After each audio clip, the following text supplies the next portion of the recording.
This man naturally commands an overwhelming presence. He once served in the Army Special Forces. He entered the tower in search of his missing brother, who had vanished within the tower. He handles everything with remarkable mastery, leaving his opponents humiliated, as if it were nothing. And on top of that, he is cold-blooded, never sparing anyone who dares stand against him. To stand in his way, securing the #1 rank in every test designed by the tower administrators. To give you an idea of how overwhelmingly dominant he is, girl ranked 2nd Adora falls in love with him and wants to marry him at all costs. The problem is that his future father-in-law is extremely fierce and immensely powerful, capable of obliterating an entire guild in a single strike. Will he have to take on his future father-in-law just to marry the beautiful demon girl? But our protagonist is not intimidated by any of that. He will enter the vault of the gods and obtain the strongest power in all of history. I have only mentioned a small fraction of what will happen in this video. So now let's return to the beginning to see how he became so powerful, tactics he used, and how he overcame the challenges to win over the beautiful demon girl. Now he only seeks revenge against those who made his brother suffer. This is the story of Yeonwoo, a man who became a demon to take revenge. It begins with the main character staring at a photo of someone who looks just like him, thinking that the first news he hears in 5 years is that the man has died. This takes us back 3 years to his mother's funeral, where we learn that he goes on to explain that the man in the photo was his brother, who had disappeared, though their mother never stopped searching for him. After that, the main character says he stopped searching for his brother. He was sent to Africa, so he had no reason to return to Korea. Back in the present, he holds a box containing a photo and a watch. Remembering he was told those items belonged to his brother, he looks closely at the pocket watch and says it was a present he gave his brother as a way to wish him success in college. After that, we see a flashback showing both of them sitting together on the couch. They talk and look back on a heartfelt memory together. We also discover that the main character is named Yeonwoo. He then realizes the watch has started moving. Since he believed it was broken, he is surprised that it still functions. A moment later, he hears a voice talking to him and insists that it is not his imagination. It also was not a recording hidden inside the watch. That is when he begins to feel anxious and frightened. The voice belongs to his brother. He explains that he searched for medicine to save someone, to heal their mother, but he was unable to return. Then another flashback begins, showing Yeonwoo's brother appearing in the past. One day, he received an unusual test, a message that only asked if he wished to take part or refuse the offer, and eventually he made his choice. Yes. From that moment, he began experiencing mysterious dreams that felt like another realm filled with spirits, orcs, trolls, and dragons. At the heart of everything, there was the Tower of the Sun God. Legends claimed anyone who conquered it would gain the power of a god. However, that was not the reason he cared about it. His true goal was the magical medicine hidden within the tower, a cure said to heal any condition. Several days later, his brother explains that he created a group with people who shared the same purpose as him, and together they started ascending the tower. He describes their adventure and how their advancement became slower the higher they climbed. Eventually, they encountered problems involving a powerful clan. They attempted to negotiate with them, but the agreement did not succeed. A conflict followed. He briefly explains that an opposing allied clan fell. He met someone who cared deeply for him in that world, and later the conflict began once more. Even after months passed, it continued. Everyone was exhausted, and they eventually discovered a betrayer among them. After that, trust disappeared between everyone, his diary revealed. It said his condition declined, his body weakened. The woman he loved betrayed him and disappeared, and his body deteriorated. Surrounded by enemies, he realized he obtained the elixir, but could not bring it back himself. Because of that, he recorded all those messages and revealed everything that had happened to him so he could retrieve the elixir and use it to save their mother. All of a sudden, the voice disappears and a status window shows up, announcing that his session has now begun. The main character begins sensing an unknown energy moving through him. It is mana, the special power that exists and is used within that other world. The memories of his brother come back before reaching their conclusion, finishing with one final message, stating that his awakening process had been completed. A different message then appears, saying his physical abilities improved slightly, and after his nature was recognized, he received new skills. Afterward, he is informed that he can proceed with registration and accept it. He finally comes to understand what truly happened to his brother. That is the moment he decides to begin his revenge in the next stage. He assesses his abilities, driven by a cold-blooded nature that lets him remain logically detached in any situation, making him impossible to brainwash. His second skill, Dragon Eyes, allows him to see through the truth itself and analyze everything on a deeper level. Clairvoyance lets him hear the memories recorded in his brother's watch. Afterward, he resolves all remaining matters matters through simple conversations. The sergeant's assistance, he takes care of his house. He puts his house up for sale and burns his military uniform and backpack. He purchases everything needed for the journey, including first aid supplies, along with military knives and food rations. He arrives at the location and presses a button on his watch. A door suddenly appears in front of him. From now on, he will be known as the Demon Mask. He enters Floor 0. Floor 0, where the tutorial begins, is an entrance test for players granted a chance to become gods by climbing the tower, where they must prove their worth beyond this place. His brother's score is insanely high, and he cannot do anything unless he improves his own level. He must raise his level, because failing to do so will eventually come back to harm him. He has to push his body beyond its current limits. He must transform his flawed state into something stronger and better. When a guide arrives, the guide Korra, known as the Eyeball, appears and is friendly. He explains how the tutorial works. The tutorial is divided into 7 blocks, from A to G. Higher scores lead to better rewards, and the time limit is 30 days. He is advised to form a group of 3 to 5 people to continue clearing stages. Going solo offers greater rewards, but it is far more dangerous. Most people who go alone end up dying. The next stage begins, where he must prove himself by disabling or destroying traps in the block, while something already approaches and he barely manages to dodge. He survives the first attacks thanks to warnings from arrows noted in his brother's diary. Some arrows miss him, but others still strike. He quickly uses his backpack and nearby wall to reduce his exposure. Even so, some arrows still pierce into him over time. His cold-blooded skill helps him stay calm. He knows the place is deadly, and if he panics, he realizes he could lose his sanity if he keeps overthinking. Using military training, he treats his wounds while his pain resistance begins to increase. The arrows are fired on a timed system with a specific signal. The signal appears just before they are launched. He needs to locate that exact point. It is too dark, so he must rely on sound alone. As he moves upward and hears the gears turning, he throws his knife. He disables the first trap, then keeps weaving through the arrows and discovers something important. Depending on how he deals with them, different stats can be improved. Avoiding a blue arrow coming from the side increases his agility. A red arrow boosts his strength, and being struck by a yellow arrow improves his endurance. This floor is basically a bonus stage, giving him a chance to raise most of his stats. Everything except MP. Meanwhile, the administration begins to enjoy watching the spectacle, and that stirs his curiosity. The main character feels satisfied. Only 34 hours, his skills have grown by a remarkable amount. He arrives at the safe zone, but before stepping inside, the next area is revealed. His injuries and bones are treated. Once he enters, exhaustion overwhelms him, and he collapses unconscious. Later, when the masked fighter opens his eyes, he sees someone standing before him. He had not sensed that person at all. Because of that, he guesses the person must be a mysterious merchant. The merchant then introduces himself. He says his name is A and explains that he can sell many kinds of goods, including items, skill books, potion books, food, and even all kinds of artifacts as well. One particular item immediately draws the young man's attention. It is a reset ticket, which allows him to return to a location of his choosing. However, the cost is paid with his stats. He also spots a bottle of mineral water. It costs 2 strength points, making him feel the prices are outrageously unfair. He asks to purchase the reset ticket, and the merchant is puzzled, saying no one has ever actually used one before. Even so, the merchant gives it to him. To activate it, he only needs to break it. Then it will return him to the starting zone. He decides to buy 10 tickets. This uses up every single stat point he owns. Now he has nothing remaining, not strength, not agility, not anything. Still, he is prepared to grind everything back again. His skill points begin climbing once more. Along with that, he gains new abilities again, including visual projection. This lets him perceive the entire surrounding area without color, and his brother had told him to use it as much as possible. Before long, he reaches the endpoint again. The first run took 34 hours, but this time, it only takes 4. He has gained many levels, although the top players are likely already inside Block A. Even so, now, it is finally time for him to truly begin, so he steps inside. He enters the boss room of Block A, and the instant he crosses the threshold, flaming arrows begin to appear. The second set of traps activates. Thanks to his stats and reflexes, he manages to survive. Yan Wu successfully survives the situation. Suddenly, a massive flame appears. He cuts through the fire and keeps pushing forward, until a single blow sends him flying back. His enemies, they are copper scarecrows his brother once warned him about.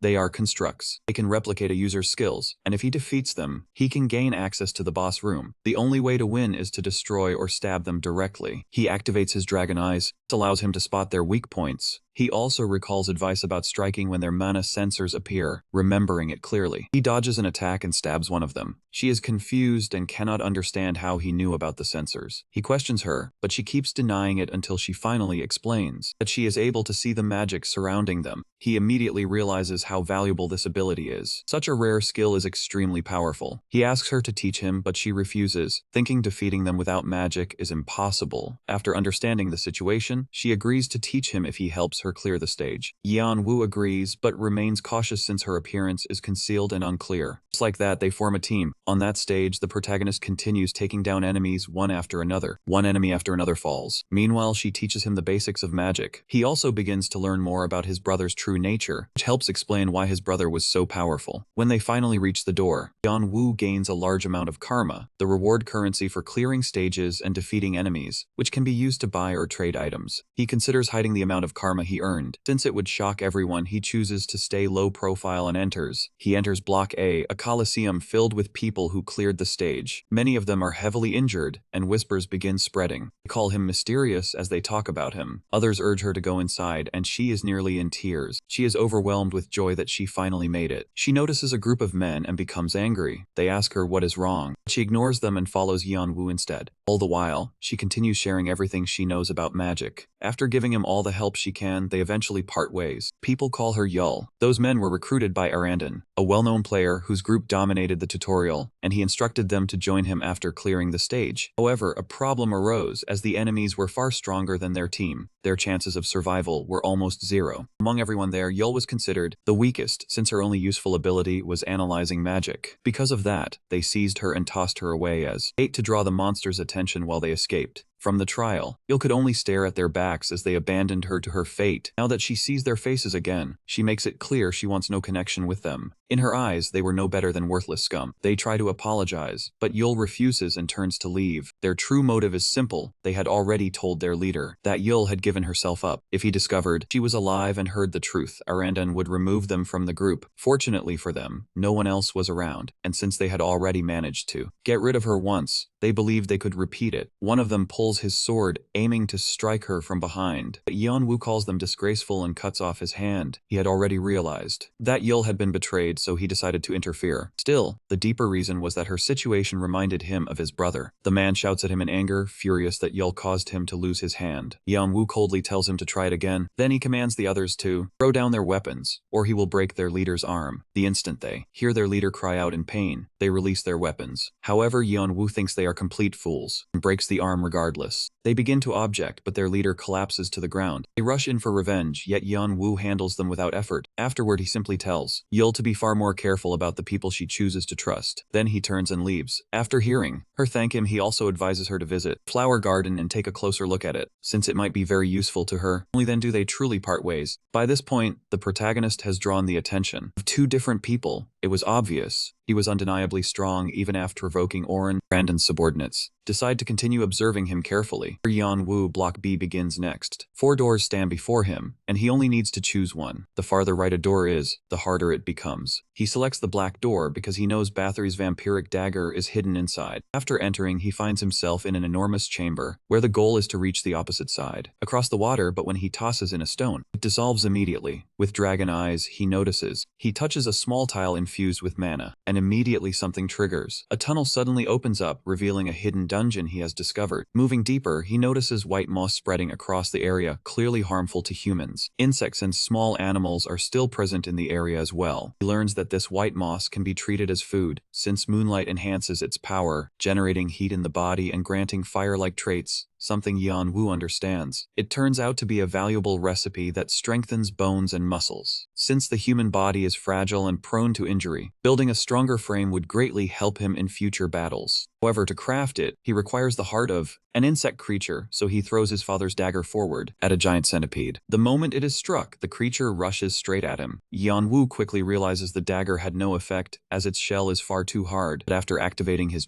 agonize ability, he detects a weak point and understands he must strike at the right timing. Sensing the incoming attack, he dodges and closes the distance. He drives his blade into the creature's shell using both hands. Still, it fails to penetrate, and he is struck and sent flying. He crashes into a wall, dazed and heavily injured, and the centipede's reaction even spreads poison into his system. He suffers 4 broken ribs and 2 fractured neck bones, yet his cold nature keeps him composed as he begins developing resistance to poison. Cornered, he awakens new abilities under pressure. Iron will, fighting spirit, and survival instinct emerge within him. By forcing the centipede's head backward, he finally exposes the one unprotected weak point. That is how he manages to kill the red centipede. After calming himself, he consumes the moss and then takes in the monster's heart. Meanwhile, in room B, a certain individual, is furious at his subordinates for their weakness, and also, he is enraged at the protagonist as well, because the protagonist attacked those under his command. He decides to track him down. Inside Yonwoo's body, everything he consumed begins to work together. His broken bones and damaged muscles begin healing and becoming stronger. Thanks to that battle, his stats now reach 60%. Strength 65, Dexterity 62, Endurance 62, and MP 21, along with a D-rank combat skill. For now, he considers it a decent improvement, but he knows he still needs to grow far stronger. As he progresses through the dungeon, he continues defeating. Bats appear, and mixed with moss and the heart, they form a compound that becomes explosive deeper inside the dungeon. An army of ants and eggs blocks his path, with blue ants of various types appearing ahead. Their size ranges from roughly half a meter to nearly a full meter. They are ruled by a queen and would give everything for her, so attacking even one would bring the whole swarm. He knows he cannot face them all, but beyond them is the cave holding the vampiric sword Bathory. It is known as one of the game's rarest weapons, ranked 352 among the strongest, a weapon said to carry the power of death. Although he has no desire to fight the ants, he cannot let this opportunity slip away, so he throws a small bag of powder toward them, then immediately tosses in a lighter from his supplies. The contents of his bag trigger a huge explosion through the tunnel, striking a total of 217 blue ants. 87 of them are burned, then he deals with the remaining survivors, cutting them down one after another with his blade. However, he makes it clear that these were only just worker ants or unhatched eggs that had not emerged yet. Then something enormous appears, the Blue Ant Queen. He realizes he likely cannot defeat her, so he searches for the tunnel door and tries to escape. He hurls his knives, then rushes forward at full speed and manages to sever a few of her legs. That buys him just enough time to slip through the door and enter the sanctuary of the vampire monarch. At last, he has found it, a unique grade weapon ranked 352. As he draws it out, black magic surges through his body, especially his arm. He remembers that the dagger is said to consume anyone it rejects, causing their mind to be swallowed by its power, but he turns the dagger itself and drives it into his other hand, forcing the dagger to pierce through its own power and shatter the real seal. Its true ranking is then revealed as number 66. In its awakened form, the vampiric dagger is said to absorb an enemy's life force and consume their soul, transferring both to its wielder. Yeonwoo decides to try out his new weapon, so the moment he steps outside, he targets the queen ant. He climbs to higher ground and activates the dagger. The target's strength and vitality begin to drain away, and the dagger. Gregor's skill increases by 1. He also receives 300 karma for defeating the queen. Meanwhile, they had been trailing him the entire time and never expected a place like this to exist. More than that, bodies scattered around leave them speechless. The draining power is astonishing. He not only cleared the block by himself, but also obtained an artifact no one had ever seen before. It was already impressive, and if he continues like this, countless clans will try to recruit him, though some intend to reach him first. Soon, many clans will compete to recruit him, but a few are already planning to get to him before anyone else can. That moment, they suddenly hear an unusual sound, reaching the requirement of 1,000 monsters for the next mission. His body begins to evolve and transform. As a result, he gains a reinforced and sturdier physique. His stats increase to 81 strength, 83 agility, and 89 endurance, while MP remains at 21. He also acquires a new innate nature. This ability allows him to act as a vessel for a resting place. The ascension site is now 21% complete. He possesses a partial and still immature dragon body. He chooses not to register his name. He avoids entering the ranking system because he does not want to draw attention to himself, preferring to stay hidden. The leaderboard shows Adora in first place, Fanta second, and Can third, while Yeonwoo has climbed to rank 2A1, yet he still feels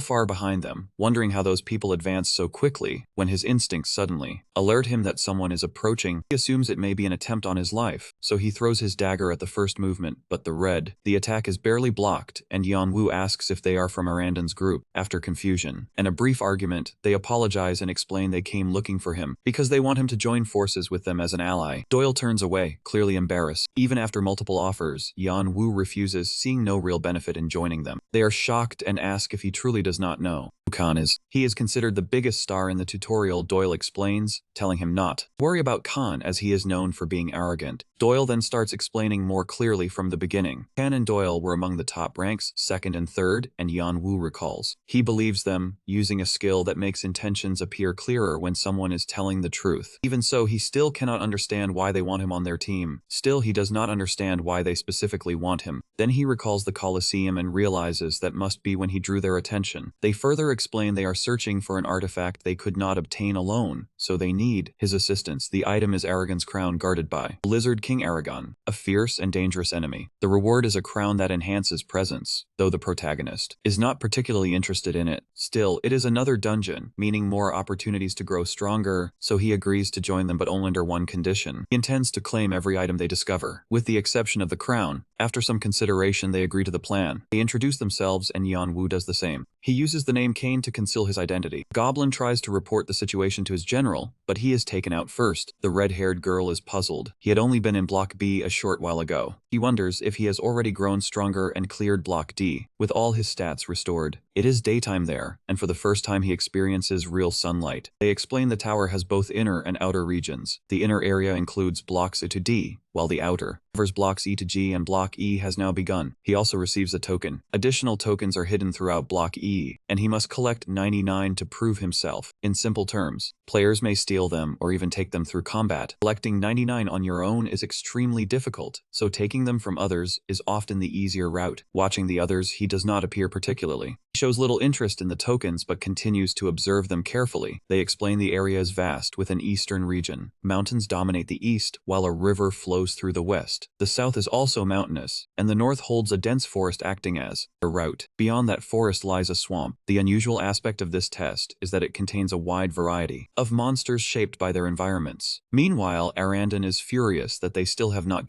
collected enough intel about the masked man. He is then informed that the man was recently seen with two others in Block B alongside Doyle and Khan. They were planning to capture them, but his companions were far too strong in the rankings. He raises his voice, declaring they will bring their strongest soldiers to crush the masked man. Meanwhile, the protagonist has already made significant progress along the road, though he still does not fully understand the bomb. Connection between Khan and Doyle. Their teamwork in battle is perfectly synchronized. That level of coordination does not come easily from training alone. On top of that, they are always laughing together, which reminds him of the bond between him and his brother. Looking at the moon, he realizes he is becoming emotional. Then they wake up and he still feels that it is too early to set out. They mentioned they could not sleep because of all the noise around them, so it was finally time for them to loosen up and have some fun. As soon as he pulls out his sword, he realizes the men concealed nearby are already finished. They cannot understand how he found them and decide they should split up. But Khan has no intention of letting them escape. Doyle then attacks using his nature, sending swarms of insects forward. They cry out, saying their skin feels like it is being eaten away. They attempt to flee, and when two of them rush straight at the protagonist, he laughs because they chose the worst opponent possible. These men were thieves hoping to collect as many tokens as they could. They tried to strike from behind, yet they still do not grasp what happened. He dealt with their boss in an instant, and now they believe they must take him down. But after he reveals his true strength, everyone tries to escape, but not a single one of them manages to get away. After defeating 21 enemies, Yan Wu now holds 81 tokens. The following day, they come across a group of lizards. However, the creatures are handled with little difficulty. He also removes their eyes, since they can be traded for an extremely rare item. Soon after, they notice signs left behind by something dangerous. They confirm that the blood is still fresh, around 5 or 6 hours old, and the trail leads in that direction. Judging by the marks, it seems the lizard dragged several players away. They explain that their task is to steal the crown from the Lizard King. Defeating him would be nearly impossible, even if all three worked together. Even with them united, it would be difficult, especially since there were 2 bosses instead of 1. The male remained outside to stand guard. Meanwhile, the female stayed within the lair. Khan would handle the guard, while Che Yan Wu kept the queen distracted. Doyle would then take the crown. After that, they would flee. They warn the protagonist not to defeat her, only to keep her occupied. Protagonist thinks this kind of operation reminds him of the missions he carried out in the army, and the feeling is very similar as they soon arrive at the hidden area, the lair of Aragon the Lizard. The lizards immediately react to the humans entering, and the Lizard King appears after his followers summon him. He roars that this is unforgivable for humans to invade his territory, and he will wipe them all out. They had never experienced such overwhelming pressure from a beast's roar alone. Once he notices Yan Wu, he chooses him as the target and strikes, but Khan suddenly steps in. He warns Khan not to get involved because he is not even worth the effort. Even so, Khan keeps dodging every attack, causing those blows to land on his own subordinates instead, while Doyle and Chaolong enter the lair. After taking down the first 2 guards, they discover humans trapped in cages like animals. pleading again and again for someone to save them. Chai MC realizes this must be where the captured players were taken. They were most likely being kept as food for the young. He simply tells Doyle to move on, since they have no time to lose. She snaps back, asking how he can remain so calm after witnessing this. He reminds her that Khan is still fighting, outside by himself, and the longer they delay, the more dangerous it becomes for him. They need to follow the plan. If she lets her emotions control her, he will abandon the mission. His words make her stop, slap herself, and apologize. She admits she lost focus. Then they continue forward. Still, Yeon-woo keeps thinking. It is clear the humans were being held for the young, but he wonders why they cannot turn that fact against them. Now he has an idea, and if it succeeds, they may even rescue the humans. For that, they need the firebugs Doyle used the night before. Meanwhile, the queen punishes one of her guards for allowing humans to enter her home, her lair. She must protect her baby, since that is obviously why the humans came. Then Yeon-woo appears right in front of her. He asks whether she enjoys fireworks. Then he says this is the moment. Doyle releases his fire insects. When the smoke finally clears, she sees Yeon-woo holding one of her young, already wounded at the neck. She cursed them as filthy humans and demands how they dare do this. Yeon-woo tells her that she treated humans as livestock, so she should understand the same fate can be turned back on her. She is warned to stay away from her young, but when she charges forward, the insects react to the pressure and ignite her until she falls. With that, they have defeated the boss monster. Yeon-woo sums it up. Whether human or monster, it always comes down to defeating, or being defeated as he takes the crown. Then someone begins screaming. It is that bastard, shouting and sobbing. He tells his beloved that he will eventually rejoin her and their children, then begins consuming her remains, triggering a true mutation. The second phase begins. The protagonist curses, realizing this is bad. Before, he was only a weaker boss, but now he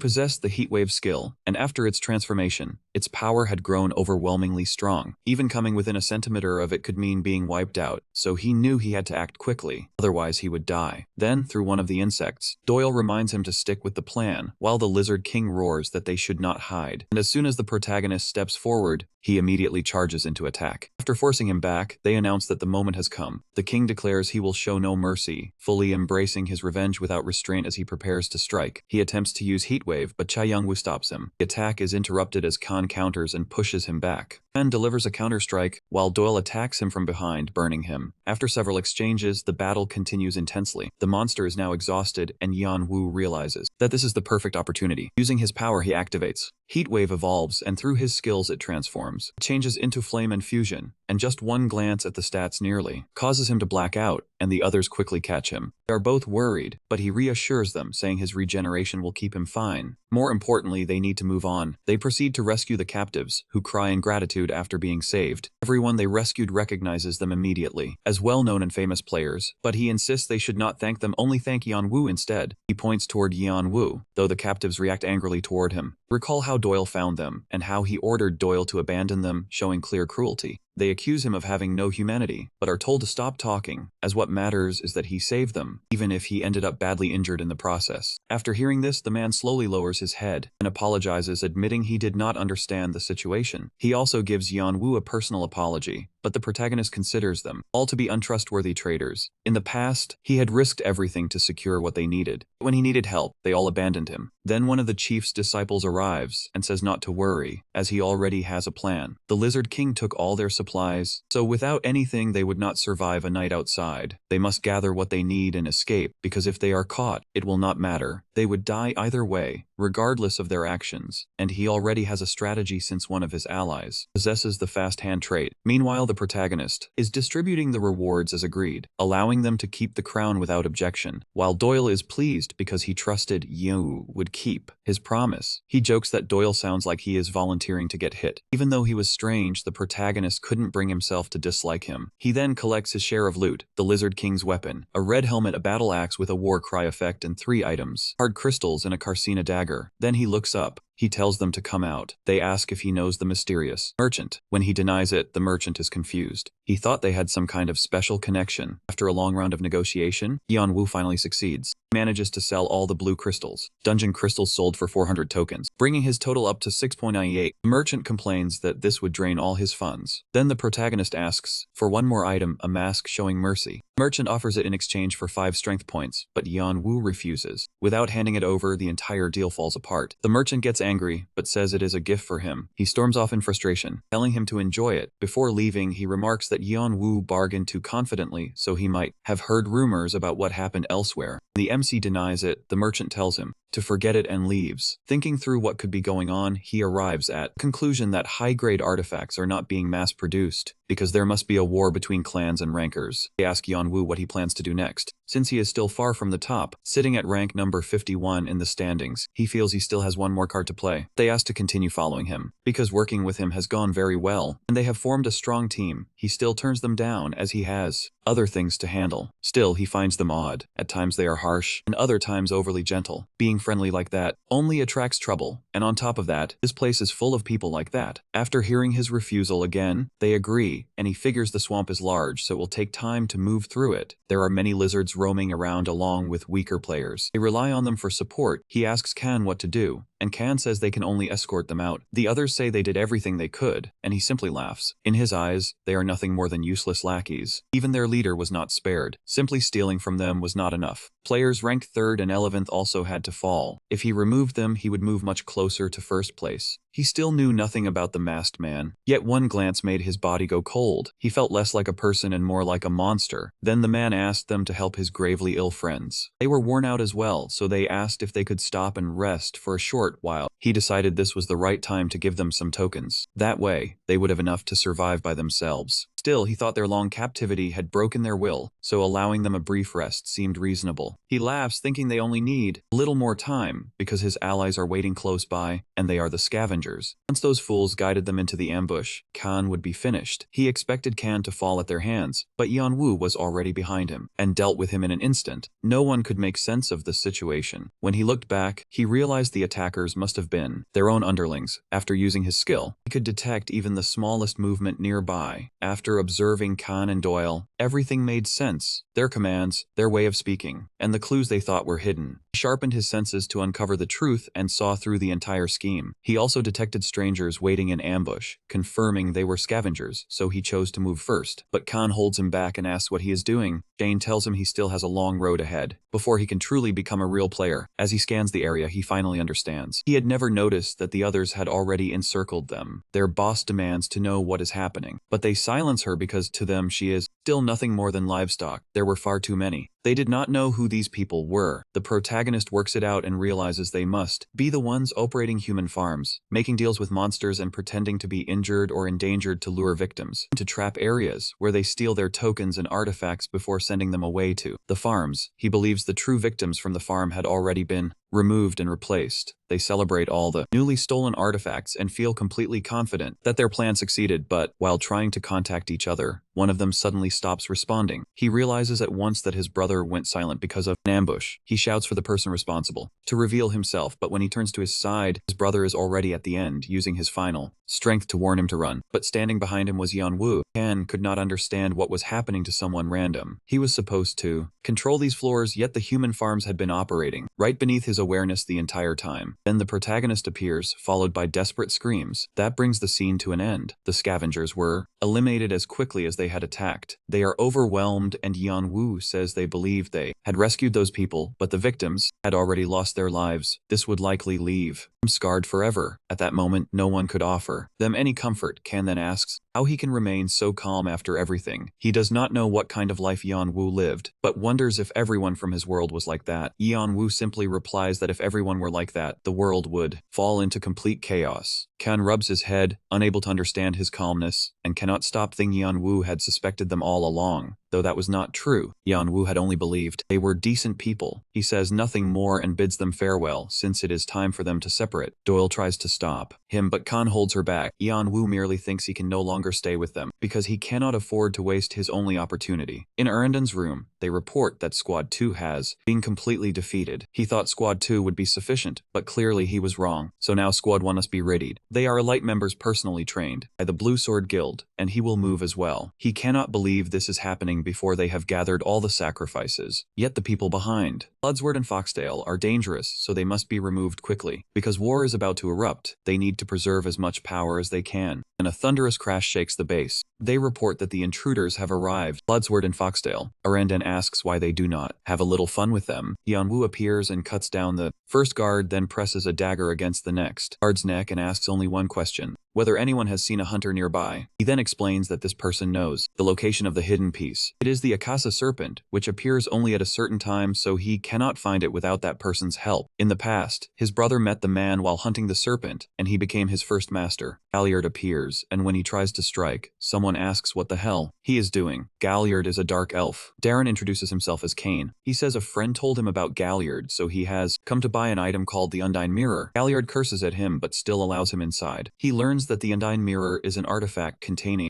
a tremendous amount of Akasa spirit energy, exactly what the Akasa. He mentions serpent-like creatures that prey on others, then asks if Kane even understands the reason he came. When Kane confirms he does, he assigns him the mission, explaining that over time only 5 individuals have managed to clear it. It becomes a game of hide and seek with him, and if Kane manages to catch him, he can learn Galliard's technique, Fleeting Steps, a rare dark elf skill. Confident in the skill gap, he declares he will only use his feet and rely solely on the swift step technique. Then he disappears instantly, like a gust of wind. With dragon eyes, he can track aura trails, and combined with fleeting steps, he realizes the technique has a clear weakness: it requires a surface to move along. As long as that limitation exists, he can still predict its movement. In the end, the test is successfully cleared. The man laughs in disbelief, amazed that he was defeated. So easily defeated, he still hands over the reward, an A-rank item called the Undying Mirror, and he warns him not to damage it. If its power leaks out, it could become a disaster. It barely belongs in the physical world, and releasing it could trigger a massive explosion. He also hands over the book that teaches the Fleeting Steps technique. His body feels incredibly light, and now that preparation is complete, he turns to the main objective, hunting the Akasa serpent for its core. He wishes him luck, then mentions that 2 twins had cleared the test recently. Jian already recognizes who they are. They are the top 2 ranked players, first and second place on the leaderboard. Hearing that the protagonist intends to hunt the Akasa serpent with the mirror, he delivers bad news: the serpent has already been killed. Twins he mentioned were the ones who defeated it. Jian is unable to comprehend how they obtained that information about the serpent. Examining the corpse, he realizes only the most valuable parts were taken. He still cannot understand how they managed to kill it. Even experienced players should have struggled to bring it down. That means those 2 individuals are far beyond normal strength. They accomplished something absurdly powerful. Removing his mask, he wonders what he can do now, since reaching first place is essential for his revenge. With almost no time left before the tutorial tower ends, he likely won't make it, as only 7 days remain. He is currently ranked 40th, with too many obstacles ahead, and the biggest issue is not just obtaining the serpent's core. While considering the serpent's core, he suddenly notices something. Its brain is missing, and the surrounding area is filled with traps. The tracks nearby are not human but belong to orcs, and the scene then shifts. Meanwhile, Bahin, ranked 6th, refuses to answer his leader's summons. He declines the order to join the hunt for Yan Wu, preferring instead to focus on leveling up. However, he is persuaded when told the reward will include all tokens collected by Arandon's group. Dian arrives at the point where the tracks come to an end. It is the lair of the Akaza serpent, but everything feels strange and hard to understand. The area looks artificially constructed, almost like a hidden shelter in a dry environment, and faint sounds of movement can be heard within. He speaks furiously about the death of his god at the hands of 2 insignificant humans. Now the time has come to resurrect it using the souls of their warriors. Now he plans to revive it through the souls of fallen warriors. He is shocked that the Akaza serpent could return again. He never anticipated this, though he could kill it now. The more prey it consumes, stronger its core becomes. Since it was revived using souls fed by magic, the mirror alone is not enough to fully restore its power. The best option he has is to feed it more living sacrifices. So in the lizard village, Yan Wu kills the commanding general. He leaves an orc behind, so the lizards believe he died in battle. Then he unleashes his fire technique, causing the lizards to shout that the hut is burning and an orc has invaded. His next targets are the goblins, followed by the werewolves. He throws all the monsters into chaos. The orcs are driven by revenge and turn against them. Each faction fights for the death of their respective leaders. Yan Wu feels the outcome is even better than expected, much better than he originally planned. If everything goes according to plan, the Akasa serpent will become the largest ever seen in the tutorial. The cliffs, Andine's army argues over who is stronger, but they realize they must stay focused on the mission. Then hundreds of footsteps approach. Ground shakes as a massive stampede begins. Monsters rush toward them, screaming for them to move aside. They report the situation to the orc chief. He curses in anger. How could this happen, especially in the middle of his god's resurrection ritual? The orc army tries to hold the line, but they are severely outnumbered. He thinks the battle should have already begun. 2 bosses should be fighting by now. They are roughly as strong as the lizard kings, so the fight should last only minutes, but he needs to draw out the serpent. When he arrives, it has already fully revived and begun devouring everything in sight. Driven by hunger, it bursts out of the cave, consuming everything ahead of it. Yan Wu considers this perfect. At this rate, it will move directly toward the battlefield battlefield, and he is also certain that place is hiding something important. A fight like this serpent should not exist in the tutorial, so there must be a reason it is here. Even his brother never solved it, but if it chose this place, something valuable must be hidden. After searching for some time, he discovered an area sealed completely in ice. Right there, he found a mythical, humanoid root. To be clear, it was still a plant. He had never expected to find it there. It was about 300 years old, though 500 years was the ideal time to consume it, so the snake had remained there to protect it, but now his plan had changed, because he intended to eat the plant himself. It attempts to flee, but in the end, Yeon-woo consumes it. Every one of his skills begins improving, especially his magic. On top of that, his body's growth resumes and rises to 42.9%. His body had now developed into that of a young dragon, and he channel magic into his feet to move with better balance and even greater speed. Still, it was time to hunt. On the battlefield, everyone was stained after the fight. The fierce battle had left them exhausted when something suddenly appeared. They wondered what in the world it was as it began, tearing through everything that stood in its way, devouring without pause while releasing poison. Yeon-woo sees that everything has fallen into chaos, which is even better than he expected. Only a tenth of the monsters remained alive, and because of that, the snake had grown to nearly double its normal size. Two kings stood at the very front, but both of them were already close to their limit. It was time to prepare the final move. He leaps in toward the snake with his new abilities and lands on its back while activating Devour. His stats start increasing again, and he also receives a reward of 3,000 tokens for defeating it. After that, he removes the core. At first, it had only been the size of his fist, but after consuming all those monsters, it had grown enormously. He uses Devour on it as well, causing his body's growth to activate again. However, this time the full process would take at least 15 hours. When the monsters look at Yeon-woo, they can hardly believe it. Those were the eyes of a true predator. After hearing what had happened, they thank him for everything and say they always knew he would become remarkable. He reminded them of someone they once knew. Before leaving, they also give him a weapon. It was part of his victory spoils, taken from one of their enemies, a fine sword. The master asks how he ended up on such bad terms with Arendon, since their base was in Block F, and they came all that way to fight him. It almost seemed personal. Yeon-woo asks what he means, and then learns the mark on the sword belonged to Arendon's group. He feels puzzled. Did they truly come all the way? As well, that meant the scavenger groups were not merely thieves, but members of the Blue Sword clan. If that were true, then Arendon's true objective was to conceal the fact that he controlled the farms and scavenger operations. If so, Conan Doyle must have discovered it and gone to confront him, knowing how powerful those two are. Facing Arendon's entire faction changes everything. The Blue Sword clan has countless members and ranks among the top 8 clans. If they went there, they would be in real danger. Still, he wonders why he even cares, then recalls his brother's words. "You've always been my hero. I just hope my suffering doesn't change who you are." He thanks his master, but it is time to leave. He has decided to save his teammates, though he still cannot understand why they are creating human farms. It feels deeply suspicious, but if he uncovers the truth, he might be able to use it against them. The 8 clans are the reason. Same clans responsible for his brother's death, especially the Blue Sword clan. Because one member of that faction strayed from the path, a single sword was driven into his brother's heart. Things are moving faster than expected. He only has 4 days left in the tutorial. He must begin his revenge sooner than planned. His strategy requires at least 3 days, leaving him with only 1 day left to complete the tutorial. He plans to throw them into chaos, let them exhaust themselves, then strike at their weakest point, and leave no survivors. Back in Block F, where Arendon's group is based, they report they still cannot locate the masked man. He considers that man a curse that has already wiped out Group 1, Group 2, and even potential recruits. At the start, he destroyed 2 years of effort, and still they must restore their strength before anyone on the island notices. Only about 3 days remain before the tutorial ends. Rebuilding the group in that time is nearly impossible, and he will not escape punishment. But there is one idea, a possible plan to complete it. They lack materials, though the masked man may be able to provide them. He asks about Bloodsword and Foxtail. They say those two will soon become materials for the stone. This reveals why Arendon's group cooperates in killing players to create a product through experimentation, something that should never exist. Khan lowers his head in shame that Doyle was dragged into this, feeling there is no hope left. Then a massive tremor strikes. The leader is confused. That building was designed to withstand earthquakes, so what is happening? Then he is informed there is an intruder outside. Guards are panicking and cannot identify the attacker. Yeon-woo moves swiftly, his steps enhanced by mana. The Eye of the Goblin King issues a warning. Danger, death count 118. Everyone begins to flee. It is a terrifying monster. The guards freeze in fear as it approaches them. Then a voice orders them not to move. They feel immediate relief as Lord Build arrives, believing they are saved. They believe they are safe now. He wonders where a rat like that had been hiding and how he dared to come directly to his base. Yeonwoo feels overwhelming pressure. That man's presence feels strangely familiar even though he has never seen him before. Then a dark memory surfaces. 5 swords pierced his brother's heart. 3 came from the 3 kings, 1 from his lover, and the last from the one who called himself a friend and once stood at his side. A surge of bloodlust rises within the protagonist. He instructs a man named Gran to deliver a message to the island. But Gran's head suddenly explodes, leaving no time to hesitate, so he decides to launch a direct attack. He understands that running is not an option, as escape would not be permitted. Drawing his swords, he judges the man as overly confident and prepares to demonstrate how powerless he truly is. Yeonwoo realizes that Will is far too powerful to still be part of the tutorial, and he senses another presence involved, the one responsible for stabbing his brother with that sword. He concludes that Aridan's group was merely a cover for their real intentions. Will cannot comprehend why Yeonwoo is so powerful. He should only possess beginner-level skills, yet Yeonwoo now understands that Woo once fought properly, but lost his edge after running with those corrupt allies. Surrounded by those corrupt men, he lost his former strength. Will asks if they know each other, wondering who he really is. He unleashes his magic at full strength as they witness their leader on the verge of defeat. Soldiers rush in to shield him, but the black blade cuts them down without hesitation. Their leader shouts at them in desperation. He orders them to protect him, and when they hesitate, he resorts to mind control. They assume he would never resort to such a technique at a time like this. In this situation, he escapes because he needs the stone, which is his only hope of defeating him. After defeating everyone, Yeonwoo concludes that this is essentially the end of Aridan's group. Only one remains, and as they argue over who was more foolish, they wonder what Khan is doing. Had they known it would end like this, they would have revealed the location of the hidden piece so Khan could at least use it. Kyle Muth tells the protagonist they can still share the information with him. He opens the door and Doyle immediately asks why he is there. He replies casually that he was just passing by and he says he found them, and Khan remarks their previous encounter did not go well, though he is deeply grateful. Yeonwoo asks Khan to still reveal the location of the hidden piece, and Khan thinks he always tries to gain something from every situation. They are still severely injured and doubt they can leave alive. He reassures them by telling them that Aridan's entire group has already been wiped out. They are shocked and ask if it is truly true, and he confirms it. Doyle mentions that something still exists below, and Khan agrees there is something beneath them. He does not know exactly what it is, but it is clearly the reason behind everything. Yeonwoo discovers a human farm, overwhelmed by the stench of corpses, and realizes it is ideal for alchemy materials. The best materials for alchemy are human bodies and souls, but this practice is clearly forbidden. Bild is revealed to be someone who prioritizes results above all else, regardless of morality. Then spirits begin to appear around him. They are the souls of former players, and they are not seeking his help. He states he can handle it, but only under one condition. Bild arrives at his laboratory, unsure how much time he has left. Time he wasted creating that stone. His former companions continued rising through the rankings, while he remained behind, waiting for the king's command. At this point, survival was all that mattered, but the stone was still incomplete. If he swallowed it, only 2 outcomes were possible. His body might burst from the overwhelming energy, or his strength could increase explosively, yet after taking it nothing happens, and the faint figure of Chai Yun-woo stands behind him. He demands to know why Bild did all of this. Did he really end them all? What had they done to deserve it? Why was he meddling in their affairs? Yeonwoo removes his mask and asks if that gives him the answer. Bild cries out that it cannot be true. How could Yeonwoo be standing before him? Yeonwoo had still hoped they might feel even the smallest guilt over what they did to his brother, but for them, it had all seemed normal. Lying there, battered and barely recognizable, and barely clinging to life, Bild begs him to simply end it. Yeonwoo says he cannot do that, because his own enemies are still searching for him. With a snap of his fingers, he explains that the soul has been reinforced by his black bracelet. They vowed to serve him and avenge their unjust deaths. Bild screams that he has already revealed everything Yeonwoo wanted, so he should just let him die in peace, but the protagonist does not even turn around. After burning everything away, he believes the task is finished. As Bild's body crumbles, he notices the stone they mentioned, but the game cannot identify it, leaving him confused. How could they take so many lives for a failed product? But when he picks up the stone, it shifts beside his heart. Even his magic cannot remove it, and it has no description, magic, or rank. After examining it carefully, he realizes it is not a failure, only incomplete. It still needs further steps to be completed, so he decides to keep it for now. As he leaves, he tells them to come out, since it is safe now. They thank him and offer him a gift. He has no choice but to accept it. It is everything they have gathered until now. Yeonwoo says that if they are trying to repay him for saving them, he does not want it, but they shake their heads. That is not the reason. They plan to quit the tutorial. While trapped in the dungeon, they had talked about giving up. They also cannot go to Block G, because the players there would defeat them since they are the weakest, with no time left to recover or raise their ranks.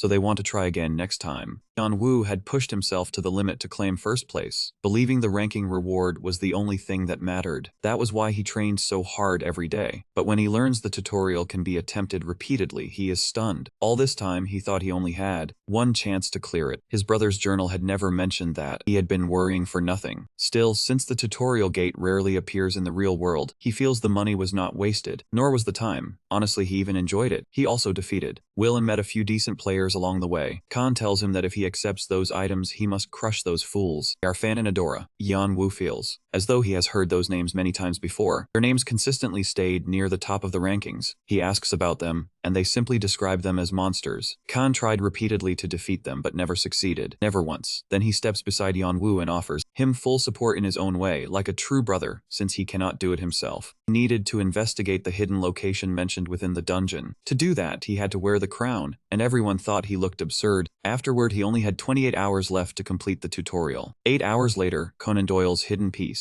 was located underground inside the thorn mole's nest. In the final chamber, after cutting through countless monsters, he confronted the mole boss. It was stronger than the house serpent. If he had not obtained the attack skill from Aragon's crown, he would never have won. He would have lost. But once it fell, there it was, Vigrid, Khan, and Doyle. A trump card. The overseer laughs, impressed by that player's talent. He took control of the serpent group's loot in Aragon's territory, and now he had Vigrid in his possession. For someone who started the tutorial a week late, it was unbelievable. He wonders what Yan-Woo will do with the final twist. Only 12 hours remained, and he was still low in the rankings. Last, Yan-Woo reached the tutorial's final block. Block G contained no monsters, and no leveling zones either, only players. This meant ranking points could only be earned through player versus player challenges. It was where the tutorial's strongest fighters gathered, so rankings could shift rapidly, and he felt a massive energy ahead. People murmur that they are monsters. How could anyone like that still be in the tutorial? He laughs, finding it amusing, watching everyone struggle just to stay on their feet. Yan-Woo recognizes him immediately. They were Fant and Adora. From the Horn tribe, he asks. He asks why no one is approaching them. When no one moves, he decides to step forward himself. The players try to stop his attack, but after witnessing his power, in an instant they freeze. He warns them again not to stand there like fools. Then he cuts through them like lightning. Yan-Woo's opponent realizes he is insanely strong. No wonder they defeated the serpent. Much is obvious, and Adora should be even stronger since she is ranked first. He cannot tell how strong she truly is. She feels like a vast ocean, calm on the surface with unimaginable depth beneath. Something terrifying is hidden within her power. When he notices, she looks his way, and he thinks he has been discovered. Still, staying silent no longer made any sense, so he chose to speak up. As a result, he decided to formally introduce himself. He took the bag they had given him and dumped it at his feet, leaving everyone confused about his intention. He cast them aside, and no one could understand what he was trying to do. The numbers kept climbing. Was it 1,000, 2,000, or even 10,000? Then James prepares to activate the combined skill by merging all of his tokens together into the serpent's heart, pushing his score to first place with 109,000 points. The other players were stunned, unable to believe someone had actually stolen first place. From the siblings, Yan-Woo's enemy was ready for whatever came next, drawing his newly obtained sword, Vigorate, a rare ranked blade unlike anything seen before. No one could identify what kind of weapon it was. They all wondered why it radiated such overwhelming power, yet the wielder stood alone. No one had ever seen him before. He assumed someone like that shouldn't be this strong. They realized they would have to go after him, no matter how powerful he seemed. There was no way he could take on everyone at once, and this was their only chance to claim first place. That sword once belonged to legendary heroes. It is currently sealed and not at full strength, but still retains immense power. First, he activates the sword's blessing, a skill most effective against powerful foes. The stronger the enemy, the more power the blade draws out. He then channels the stored souls to further amplify its strength. Some of the other players feel a sense of relief, since the attack did not strike them directly. Yan-Woo realizes he has triggered a new ability called Blessing Contagion. Anyone killed by it becomes a carrier of poison, causing nearby players to slow down due to its lingering effect. The protagonist eliminates the weaker opponents, but the real battle is just beginning when Fanta suddenly jumps in, never expecting to face a player, someone this powerful so early in the game. He becomes excited, eager to fight such an opponent. After speaking with his sister, she agrees to let him proceed, but she tells him to secure the tokens first. The tutorial rankings shift once again. Those two beast hearts together hold more than 60,000 tokens. At that moment, Fanta finally feels that he can move forward. He unleashes his full strength. His tribe also possessed a special technique passed down through generations, known as Lightning Fist. He admits that Yan-Woo is actually quite impressive, since he managed to block the first attack, but this time he would not. He wanted to know whether Yan-Woo could stop it again. The moment he saw him move, he launched his own counterattack. Anta could hardly believe it. He was born as royalty and had even strengthened his magic with the serpent, yet he was still being pushed back, and that only fueled his fighting spirit. If he wanted to become king, he had to prove his strength. He never imagined he would encounter an opponent so worthy of facing him. The dust was so thick that he could not see anything. It seemed like the protagonist had been defeated, but even before the match began, the watch he inherited held a unique ability. It could reveal events a few seconds ahead, though using it consumed at least 3/4 of his mana. Even so, based on what he had experienced before, he understood that seeing the future, even just a few seconds ahead, could determine the outcome of a fight. Back in the battle, they continued exchanging blows, with the same clash playing out again. However, this time he used Dragon Eyes and Quick Steps to evade the attack. Fanty smiles, knowing that catching him would not guarantee victory. He throws a punch, but Yeonwoo slips around him instantly. After that attack, he understands from his 4 seconds of foresight that she will strike next, so he charges at her before she can make her move. With the final second of foresight remaining, he saw that she would dodge and he could finish her, yet she blocked his attack instead. He could not understand it. He had made no mistake, so why did the result change from what he had seen? Adora was simply that powerful, and she then revealed her eyes. Just like her brother, she had inherited a special vision ability along with extraordinary strength. This power helped them keep first and second place by reading the moves their enemies would use. That was why his foresight had been countered. His 5 seconds of prediction had already run out, so he puts his sword away. He could no longer continue the fight. Adora says he made a wise decision and admits he is still incredibly strong. He is the first person like this she has met, and if it were only her choice, she would give him first place. But she has her own goals, so she apologizes. But Yeonwoo tells her he has not surrendered, then reveals the tokens, leaving her unable to understand how he managed to do it. He explains that her eyes can only read movements that are repeated, so he came up with another strategy. Yeonwoo claimed first place once more. Then, using quick steps, he disappeared from the area. Adora calls it a clear defeat, yet she ends up admiring that mysterious man even more. Only 4 seconds were left before the tutorial ended and every player was summoned to the waiting area, where everyone stood in shock. At last it was over. The ranking notice for the tutorial's #1 player started appearing everywhere. He knew he had attracted plenty of attention, but this was still the best way to obtain Zoo's key. After reaching the tower, there were 2 places he needed to visit, the Ardea clan house, and the other was Olympus's treasury, where the old gods kept their relics. Zoo's key was one of the 12 materials required to unlock that vault. Then someone called out to him. He knew exactly who it was, the masked rookie who had defeated everyone. Thanks to him, after learning about the garden, she discovered a chance to form a contract with elemental spirits in Franch's garden and even find a master unlike her former teammates. She bowed her head and thanked him for everything he had done. Everything she had become was thanks to him. Even so, she promised she would come find him someday. Then she vanished. Next, the goblin was thrilled to see so many players gathered together. Many of them had left a strong impression on him, and he hoped they would continue working hard just as they had during the tutorial. Now he was about to announce the test results, leaving everyone stunned. They could hardly believe anyone had passed 500,000 karma. Was that even possible? They had heard top players usually earned only 50,000 to 100,000 points. Fanta congratulates him. Goblin bursts into laughter. That was the highest score not only in this tutorial, but across every tutorial. So the reward matched his achievements, and the goblin handed over a mysterious box containing an eyeless embryo, a lion beast helmet, and the Zeus key he had been waiting for. It could open Zeus' treasury. Many players discarded it because it was only F rank. Once they reached the higher floors, they realized how costly that mistake was. It was one of the 12 materials. Finding the rest would not be easy. Still, he had already taken one step closer. With that, the tutorial round officially comes to an end. Those who qualified for the tower will receive notification. Those who failed must try again in the next tutorial round. Yeonwoo receives a message asking whether he wants to enter the tower, but Fan stops him, wanting to challenge him once more, one-on-one. Yeonwoo declines and says he gives up, then walks away. Fanta thinks he hasn't even finished speaking and curses him out, wondering what is wrong with that guy. Just like that, a super rookie enters the tower right after the tutorial ends. Rumors spread among players that the rookie who took first place collected over 500,000 points. He also defeated the royal siblings of the Horn tribe, and people begin calling him Jugurter. Because of this, many clans begin searching for him, and countless people want information about this rookie, but no one can find anything concrete, only that he wears a mask. He remains a complete mystery since he has not officially registered. Then Jang Woo arrives. It all feels like a scene from a movie or a dream, but the tower is overwhelming, standing at the center with its peak lost in the sky, known as the Tower of God. The people responsible for his brother's death must be here. They once treated his brother as a threat, but this time things will be different. He will make them pay for everything they did. This is where it truly begins. Looking at the paper, he believes the place should be somewhere around here. Based on the photo, this must be the correct location. He finds a shop shop that looks almost collapsed, yet the weapons inside are perfectly maintained. Every item in the shop appears to be high grade. When he examines the weapon, he cannot determine its stats. It might be completely broken, or something incredible. Either way, it is tempting. Then someone asks who he is. Yan Wu is certain that. This is the dwarf seen smiling beside his brother in the photo. His brother mentioned him often, describing him as a loyal man, almost like a father. He remembers they barely knew their real father. Their father died in an accident when they were young. All Yan Wu recalls is a warm embrace and laughter, so he wonders why his brother saw this man as a father figure. When he says he came to buy a weapon, the dwarf snaps at him, telling him to look at the state of the shop and stop wasting time. Yan Wu continues speaking seriously, but is told to leave immediately. The dwarf insists he is not selling anything. He asks if it is because Artia fell apart. That instantly changes the atmosphere, and the dwarf warns him not to mention that name. He was Artia's official blacksmith. He was not a player and never joined, but he remained by their side. With the incredible weapons he forged, Artia won battle after battle. Seeing that Yan Wu refuses to leave, he finally agrees to hear what he wants to buy. He hands over the dagger and asks Yan Wu if he even has any money, prompting Yan Wu to ask whether credits are acceptable. The blacksmith laughs, assuming it's a joke, but after seeing the dark elf bag, he realizes the boy must be strong for clearing the tutorial and agrees to inspect the items. Still, he warns that nothing will be cheap, as tutorial gear is usually considered low value. After examining the items, he remarks that they might seem like junk individually, but together they are essential materials for forging that artifact. Looking closer at Yan Wu's equipment, he realizes this is far beyond beginner gear. The only item he cannot identify is the bracelet, and based on everything else, he suspects Yan Wu might be testing him, since the items include materials from famous beasts, a demon egg, and even something linked to the Lord of Beasts. Possessing such items alone is practically a guaranteed pass into becoming a top-tier player. He is confident in his own craftsmanship, but Zhang Wu's gear clearly exceeds normal standards. He assumes the boy is joking with him until Zhang Wu makes another request, asking for the gypsy eyes. That makes him curse, realizing that was the real objective. Only 5 blacksmiths in the world can create something like that, and he wonders if Zhang Wu truly understands what he is asking for. Yan Wu reassures him not to worry and says he will handle the other clans himself, and if the blacksmith is afraid, he is free to leave. Those words only make the dwarf shout that he will do it. While studying the dagger, he realizes it is far more refined than expected, as if he has already held it before, making him wonder if it once belonged to someone important to Yan Wu's brother. Later that night, while walking alone, Yan Wu senses that many people are following him, at least 17 of them. He suspects they may be after his artifacts. Not wanting a fight, he slips into an alley to hide. He then stays near a place his brother often visited, spending time reviewing locations mentioned in his brother's diary. The places recommended by his brother, they always turn out meaningful, and he wonders what his brother felt when he visited them, imagining how he sat there and laughed with friends during those days. He continues visiting the blacksmith and stays nearby to ensure nothing goes wrong. While the gypsy eyes are being crafted, using his dragon eyes, he can see the man is a true master, and thanks to those skilled hands, his brother once earned the title Wings of the Sky. The blacksmith asks if he is falling asleep. He scolds him for dozing off while witnessing real craftsmanship and tells him to leave if he is bored. Instead, he is ordered to hammer the metal himself, calling him lazy, while Yan Wu keeps asking questions due to his lack of knowledge, and the dwarf grows increasingly frustrated from all the shouting. He concludes that the dwarf clearly dislikes him. Meanwhile, the dwarf believes the boy is completely hopeless. The situation was even worse than the report described. On top of that, the materials they had collected disappeared within a single day. They needed to find out what had happened, searching every stone and every hidden corner. They needed evidence from every possible place. Leading the investigation was Leonti, one of the 5 clan leaders and a former Artia member. After plenty of arguments, the dwarf finally begins teaching the protagonist blacksmithing, starting with the basics through repeated trial and error. He learns quicker than the dwarf expected. The old man wonders if age is making him think nonsense, then hurls a tool at him for using the wrong angle. A month has already passed since Yan Wu arrived. Yan Wu feels thankful. The dwarf complains constantly, yet he always teaches him properly. Now he understands just how much the old man cared about his brother. He was strange but kind, and Yan Wu feels relieved that at least one person never betrayed his brother. That is why he could not pull him into danger. Once the gypsy eyes were finished, he would leave and continue climbing the tower. He needed to meet the high rankers and become strong enough to stand against them. Suddenly, a crowd surrounds him. From their words, they have found the fool who ignored the warning about approaching Henova's forge. Yan Wu understands now. These are the people who have been harassing Henova. They explain that the 8 clans do not handle outside matters directly, so they hire other groups to do it, including pressuring Henova. The protagonist tells them to leave Henova alone and disappear. As As soon as he draws his sword, he takes down the entire group. They cannot understand how a rookie is so powerful. One begs for mercy, but Yanwu gives none, and then they shout, asking how he dares oppose them, warning that he has no idea who supports them and that he will end up like the old blacksmith. Yanwu grabs him by the neck and tells him to repeat those words. The others are terrified. Once they realize he wants every detail, one of them speaks. Yanwu only needed one person to crack. The man admits their clan bosses ordered one team to eliminate Yanwu and another to deal with Hinova, because if Hinova survived, their clan would lose face. When Yanwu arrives, he sees Hinova and asks if he is alright. Hinova apologizes, saying they took every material, including the item Yanwu asked him to craft. He is devastated after losing it all. Even so, Yanwu reassures him and tells him to rest. At least he is still alive. Yanwu says he will handle everything else. Hinova asks what he intends to do, and Yanwu replies that he will recover everything they stole and make them answer for all of it. Nightwatch was a powerful underworld clan in the tower's outer district, rumored to be connected to Red Dragon, one of the 8 clans. That was why no one dared provoke them. Hinova grabs him, insisting that he cannot go alone, but when Yanwu calms him down, Hinova freezes and tightens his fist. Why on earth did this kid keep reminding him of that boy from long ago? Thanks to a traitor, the protagonist reaches their hideout. Judging by its layout, are traps placed everywhere, so this has to be the right location. He tells the guide he will enter alone from here. As he steps inside, they wonder why the man is so quiet, but then Yeonwoo grabs his arm and throws him aside. Begin cursing Willet, calling him a traitor. Now they have no choice but to deal with the intruder. Before long, the entire place is filled with screams. They claim he is only a rookie fresh from the tutorial and should be crushed, but one glance at his eyes is enough to unsettle them. His presence alone rattles them, yet they still send their forces toward him. Then he picks up the sound of a hidden trap. He notices the trap and looks down, spotting someone trying to slip away. He has no intention of letting that happen. Realizing he is completely cornered, the man draws his concealed sword and immediately launches an attack. He still cannot make sense of what just occurred. Shang Wu warns them that if they want to survive, they should surrender. After a period of torment, he demands full compensation for everything they have taken from Hinova and all the destruction they caused. Now, he wants everything stored inside the vault, showing no concern about whether they report it, since the forces behind them would not be able to protect them anyway. When he returns to the dwarf, Hinova asks where he has been. Seeing the bag, he immediately calls Yeonwoo insane, saying he will get into serious trouble, but at least he returned alive, and suggests they rest. The following day, Yeonwoo shows him the finished work. Hinova feels he has to say something big, because it genuinely looks far better than before. Still, he sighs. Zhang Yunwoo was the one who requested the eyes, so this was the least he could do. The attitude reminds him of someone familiar. Then he takes out the newly forged weapon and says it turned out quite well. Thanks to the progress made, the MC's abilities have improved significantly, and now he can even perceive other people's information. It is unexpected but extremely useful. Even the subtle parts of the description fit him surprisingly well. When Yeonwoo asks more details about how the sword was made, Hinova becomes irritated again and refuses to explain further. But once he sees the sword is completed, he grabs it, unable to believe it. He knew the kid learned quickly, but this, he quietly admits he could not have crafted it better himself. Yeonwoo wonders if it is really so difficult for him to offer a single simple compliment. Instead, Hinova begins cursing him out, and suddenly an explosion erupts. Someone shouts asking where he has been, saying they searched every corner for him. Yeonwoo tightens his fist in silence. Hinova asks if he truly plans to let that man go unpunished. Then he realizes he already knows her, since he once forged that weapon for her when she was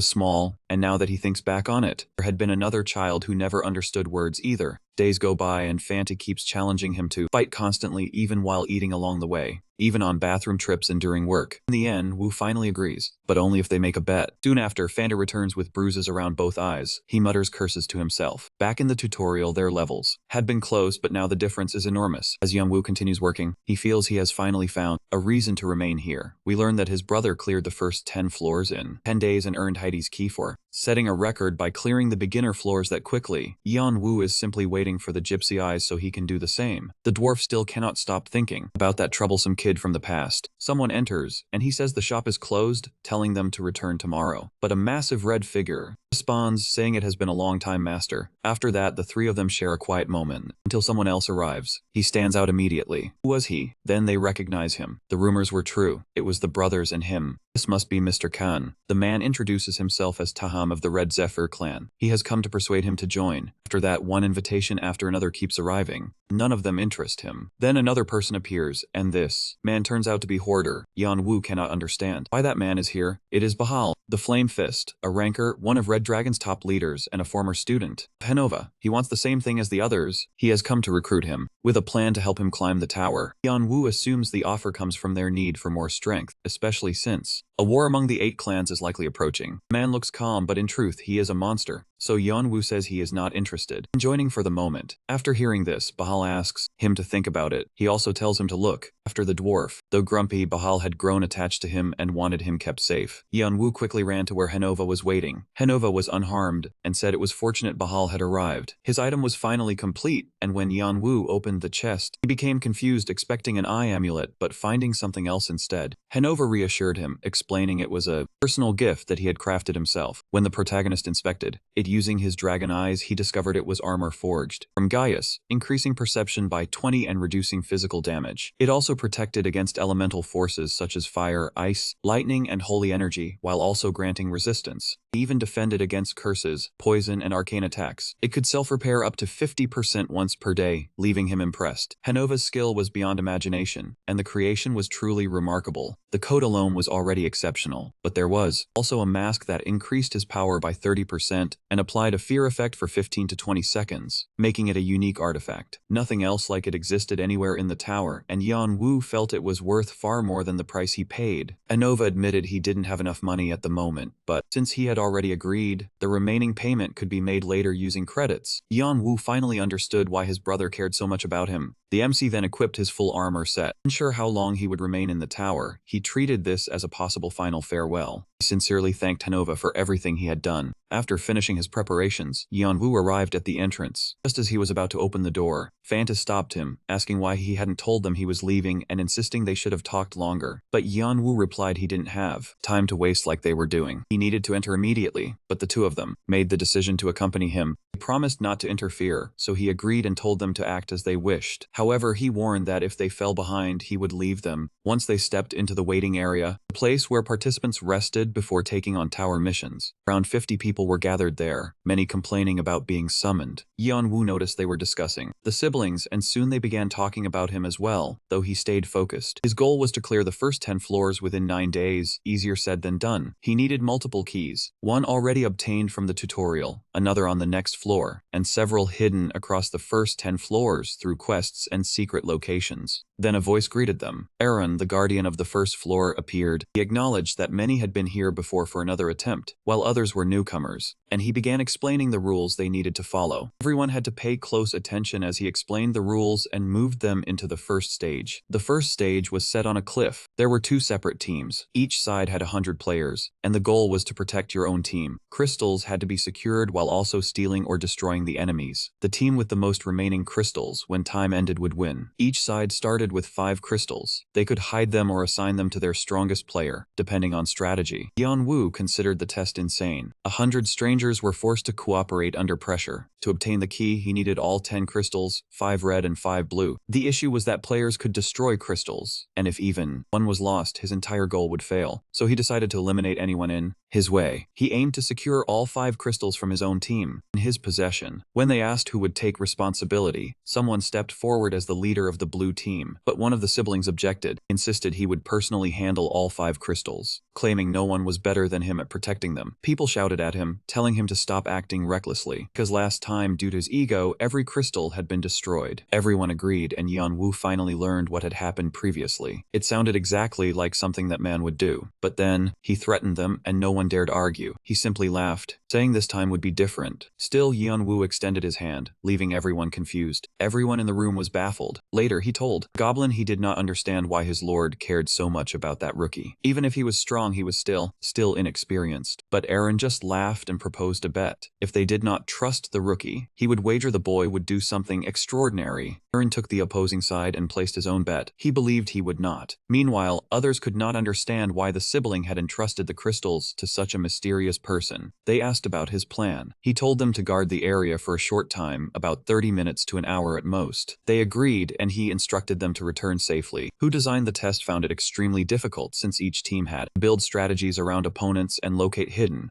crystals. The biggest issue was the bridge, which looked so fragile it could collapse under slight pressure, making combat unavoidable. Still, there was another option. He drew his sword, then activated his ability. The best way to defeat them was to cut off their only escape route. Everyone thought he was completely insane and tried to stop him, but instead he managed to gather all 10 crystals. After merging them, he obtained the hidden item, Hera's Key. The trial had ended, and the opposing team was completely defeated. The round finished in just 30 minutes, making it the fastest round in the tower's history. Nothing had ever ended that quickly before. Yeon-woo received the top score, and he was the only one to do so. They offered him his reward. However, he turned it down because he wanted to postpone all of his prizes until he had cleared every beginner area that caught them off guard, meaning he truly understood the truth behind the game's hidden trick. If he stored the rewards, he could merge them into something far greater. Since that was his decision, they asked whether anyone wished to move on to the next floor. The other players lacked the karma needed, so they gave up after that trial. They said they would wait for the next round, and with only 3 people remaining, the following round was ready to begin. Yeon-woo told the other 2 to return since staying would not give them any points, but they still wanted to see how far he could go. When he asked to begin, he also requested separation from the group because he wanted to proceed alone. Aaron warned him that it would be dangerous, but if that was his wish, he wished him good luck. Then the test started. The second trial's objective was to become king of the forest by subduing countless monsters. He believed it was the ideal place to test his strength. He began by eliminating one group after another. That was how he obtained the Key of Demeter, before moving on to the next level. When he found himself surrounded, he remembered that Arshia's group had needed 10 days to clear the beginner zones, so if that was their record, he decided he would finish everything in 5 days. In the monitor room, they could hardly believe it. He had cleared the 7th floor in only 12 hours and 27 minutes. It seemed impossible. Arshia's group had achieved similar feats, but Yeon-woo was doing it alone. It was ridiculous. Then he cleared the 8th floor in just 7 hours and 45 minutes, earning that key as well. Everyone began to panic. The goblin said that, at this pace, he was going to become rich. When Yeon-woo reached the 9th stage of lava and fire, a voice roared, asking how he dared stand before the Fire King. He knew it was still too early to subdue it, so he asked for help for the first time. He told Fante to take care of the ogre. Then Adora had to step in, leaping down with both daggers gripped in her hands. She drove them into its head, and once that monster fell, Key of Hephaestus was obtained. He now holds 10 keys and still needs 2 more to unlock everything. To open the Treasure of Olympus, 1 key comes from setting the beginner zone clearing record. The other is located on the 10th floor. After reaching the final stage, the others bid him farewell, having only come to see how far he would go. He has now reached the white state of the 10th floor. On the 10th floor, a place cut off from both life and death, where time itself does not exist. This is the stage where most players fail.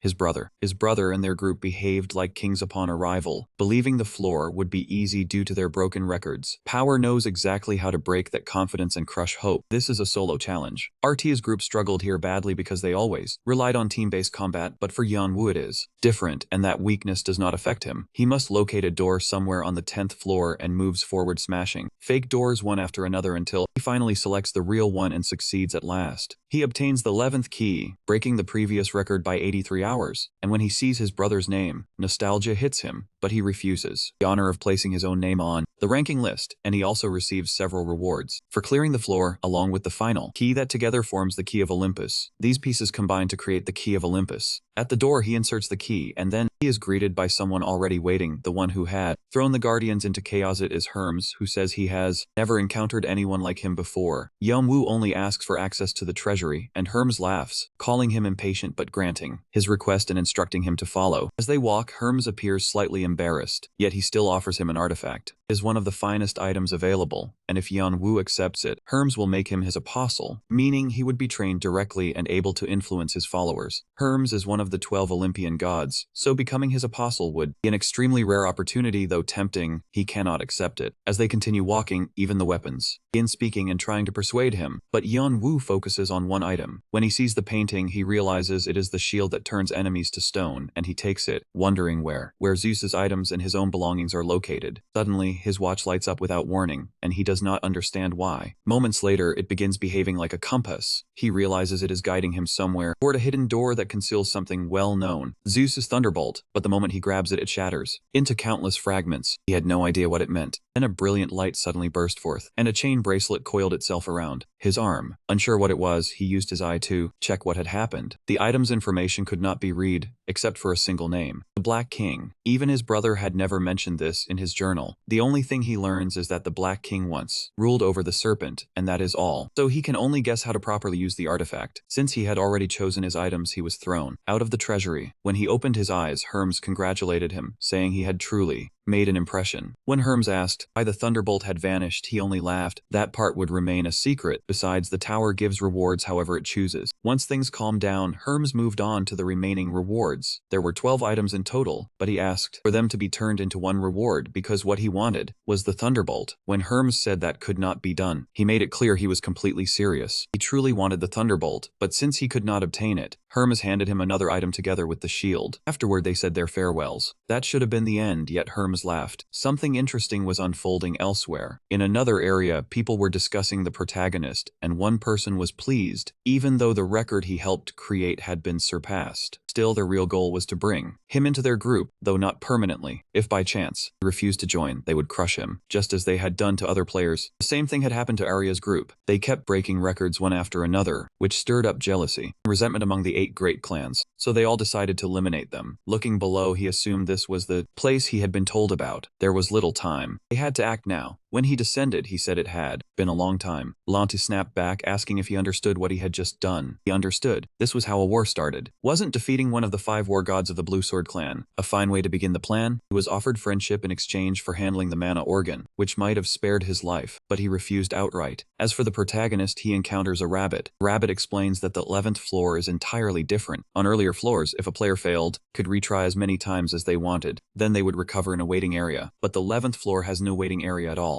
If he fails, he remains there. If injured, he must treat himself on the spot. In short, the player is trapped until the test is cleared, and if there are no further conditions, the next stage begins. It is a dream world. His task is to hatch a mystical beast from the egg in his hand, but no one knows what creature will emerge, since it depends on dreams and devotion poured into it. On top of that, it requires real care. The more effort he invests, the stronger his future partner becomes. The rabbit then leaves, and he sighs. This will not be easy. For his brother, it was simple. He treated it like the first stage, where he could survive and live normally, giving it plenty of care and affection. That allowed him to hatch one of the best species in the game, but the protagonist is not skilled at such things. Unlike his kind-hearted brother, he is terrible at caring for anything. Although his brother left him a few tips, so the beast would awaken with fire abilities. The best place to raise it is the Phoenix Key because of his fire and wind affinity. He assumes his friends will take time, so he leaves them a coded message so they can find him. Soon he reaches the land of the Phoenix, where it is already watching him from a distance, and he does not understand it. Has it always been like this? The killing and tension is overwhelming as he looks toward the nest. The Phoenix moves, but he is warned to stop. One more step, he will die. He says he has come a long way and only wants a mission to earn its flame, but the Phoenix refuses to accept him and forces him to leave. Omu senses something is wrong. He thinks it may be due to mana or the stones. As he moves closer, he apologizes for coming this far, but they shout at him to stay back. Just as he suspected, he says he can see she is guarding her eggs. The shouting suddenly stops, and he notices one is missing. She does not understand what he means and tells him to get lost. To her, he was nothing more than a human being. Yan Wu lowered his eyes and asked whether she would grant him a mission if he returned the egg, even though her response was filled with hatred. He interpreted that response as an agreement. Once the quest appeared, he noticed the mana trail ended right there. Not far away, several men were boasting about a major find, claiming they had discovered the egg while the Phoenix was absent, and they were planning to sell it, but suddenly blood was spilled. He wondered when it had happened, and one of them mentioned the earlier water worked perfectly, so there was nothing to worry about. He said he would handle the egg himself, feeling excited and never expecting that something like this would ever come his way. But a sword suddenly pierced his heart. Yan Wu thought this was the easiest mission he had faced so far. The Phoenix cried when her child was returned, and the protagonist felt relieved. The moment felt strange, but she still thanked him, and kept her promise by granting him the life flame skill as a reward. Still, to succeed as a pro, he needed to prepare the proper container and return later. He still needed 5 albatross eggs, 80 snake apples, and a lesser dragon heart. He cursed, realizing it was more difficult than he had expected, and that night he created a warm and peaceful space. Looking at the egg, he assumed it was in a good mood, and he followed the instructions but remained uncertain, unsure whether he was doing it correctly. He couldn't believe he was actually doing this. He was petting an egg. By the next day, everything still seemed normal and stable. He also reviewed the reward from the Phoenix quest. When he shook the earring, a soul emerged from it. Using his skill, he commanded it to obey. After many failed attempts and complaints from the soul, he finally succeeded in controlling it. It turned out to be a witch doctor that followed every order and could even cast low-level magic without issue. After further testing, he realized it was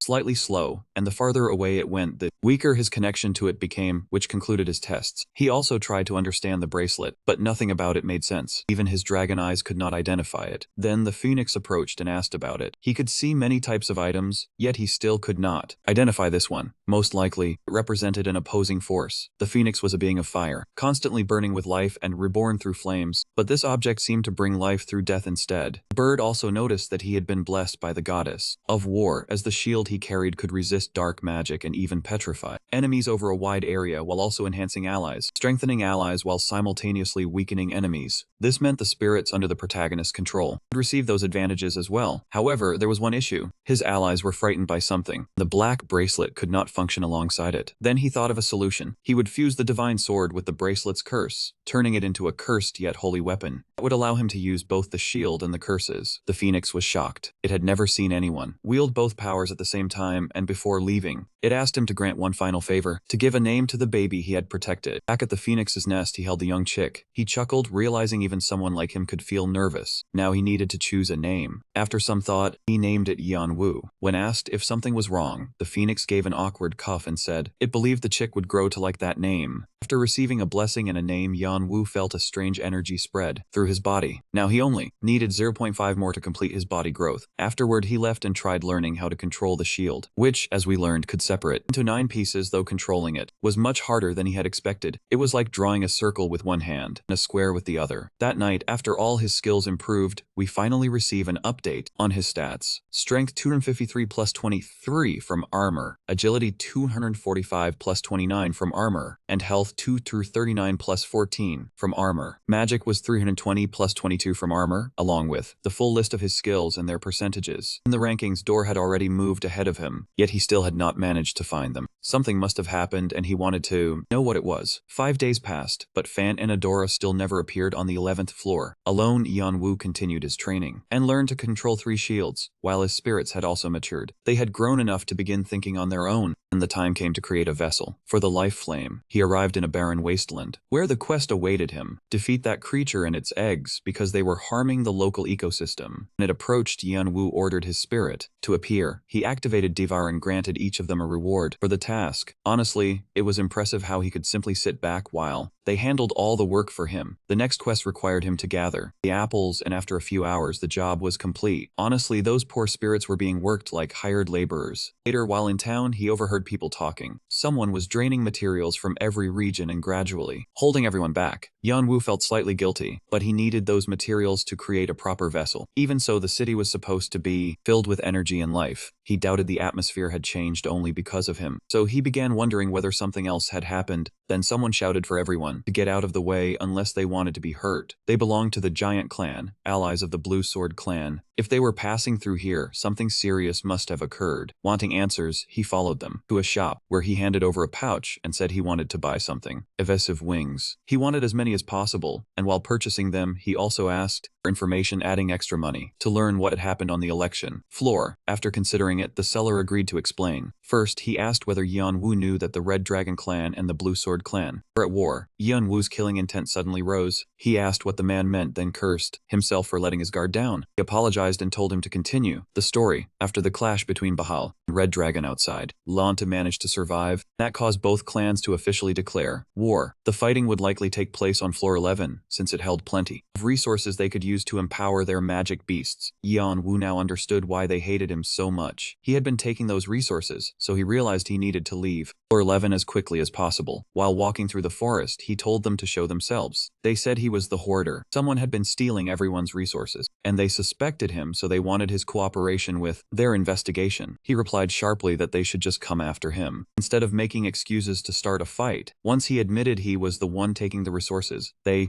moved to attack, but their captain's head went rolling across. Bodies dropped to the ground as chaos spread. He had already been beheaded, and the survivors knew they had to flee. But Yeonwoo's dark beasts tore through the soldiers without hesitation. Others attempted to escape with all their strength, but between the dark beast and the MC, none of them managed to get away. Not a single one escaped alive. Meanwhile, another group watched from a distance, weaker in strength. They believed surrounding him would change the outcome, so he could not catch them off guard. As they moved, they questioned the strange cloudy sky and tried to regroup. Their forces had already been wiped out. They could not understand what was happening. The general ordered a retreat, but the captain refused to abandon the mission, insisting it still mattered. It was meaningless. Ghost-like entities were hunting them down, far worse than monsters, forcing them to flee. Then he noticed a shadow, and someone warned him. Check behind him. Here we see the effect of mispower, leaving enemies confused and breaking their formation, disrupting their vision so they could not set up an ambush. Fear spread among the players within seconds. It hit everyone nearby, pushing him into complete panic, making his curse more than 200% stronger in effect, a devastating combination. Even his spirits had developed minds of their own and chose to serve him, calling him their master. Especially the healer, who wanted to grow stronger to support him. Now only 3 remained out of the original 150, and Yeonwoo asked whether any of them wished to survive. After eliminating the other 2, the last survivor was forced to return and report to those who sent them that if this happened again, he would eliminate all of them without exception. Then he left freely. Afterward, he ordered his Darkhound to follow him. The bartender thought they were tearing each other apart severely. Many clans had gathered to eliminate that man, believing that if they succeeded they might gain valuable information, and if they failed, they would better understand Joe Arter's strength. They intended to sell that intelligence at a high price. When the soldiers arrived, they realized their allies must have already been defeated. He cursed the one who gave the order and then commanded them to eliminate him. But the hound appeared, determined not to leave any trace of information about its master behind. Later, he returned to the nest and everything was prepared. The materials were of high quality, meaning something exceptional could be created. Yeonwoo had earned the top score once again, and memories of his childhood with his brother came back filled with laughter. All those warm memories shared one constant. His brother appeared in every single one. Suddenly, the man who had always seemed flawless and emotionless broke down in tears for the first time. The bird gently calmed him, explaining that the power was life itself, burning away hatred and turning it into memories. Like hatred, and from what remained, memories began to form. Memories similar to those he had witnessed before, as if her daughter had grown emotionally attached to him. She told him that when he left, he should come back to visit her. He agreed, and with all preparations complete, everything was ready, so they could finally begin. It had already started, leaving him completely shocked. He had never seen an egg so large before, yet nothing occurred. The egg remained unhatched. Phoenix offered comforting words, explaining that sometimes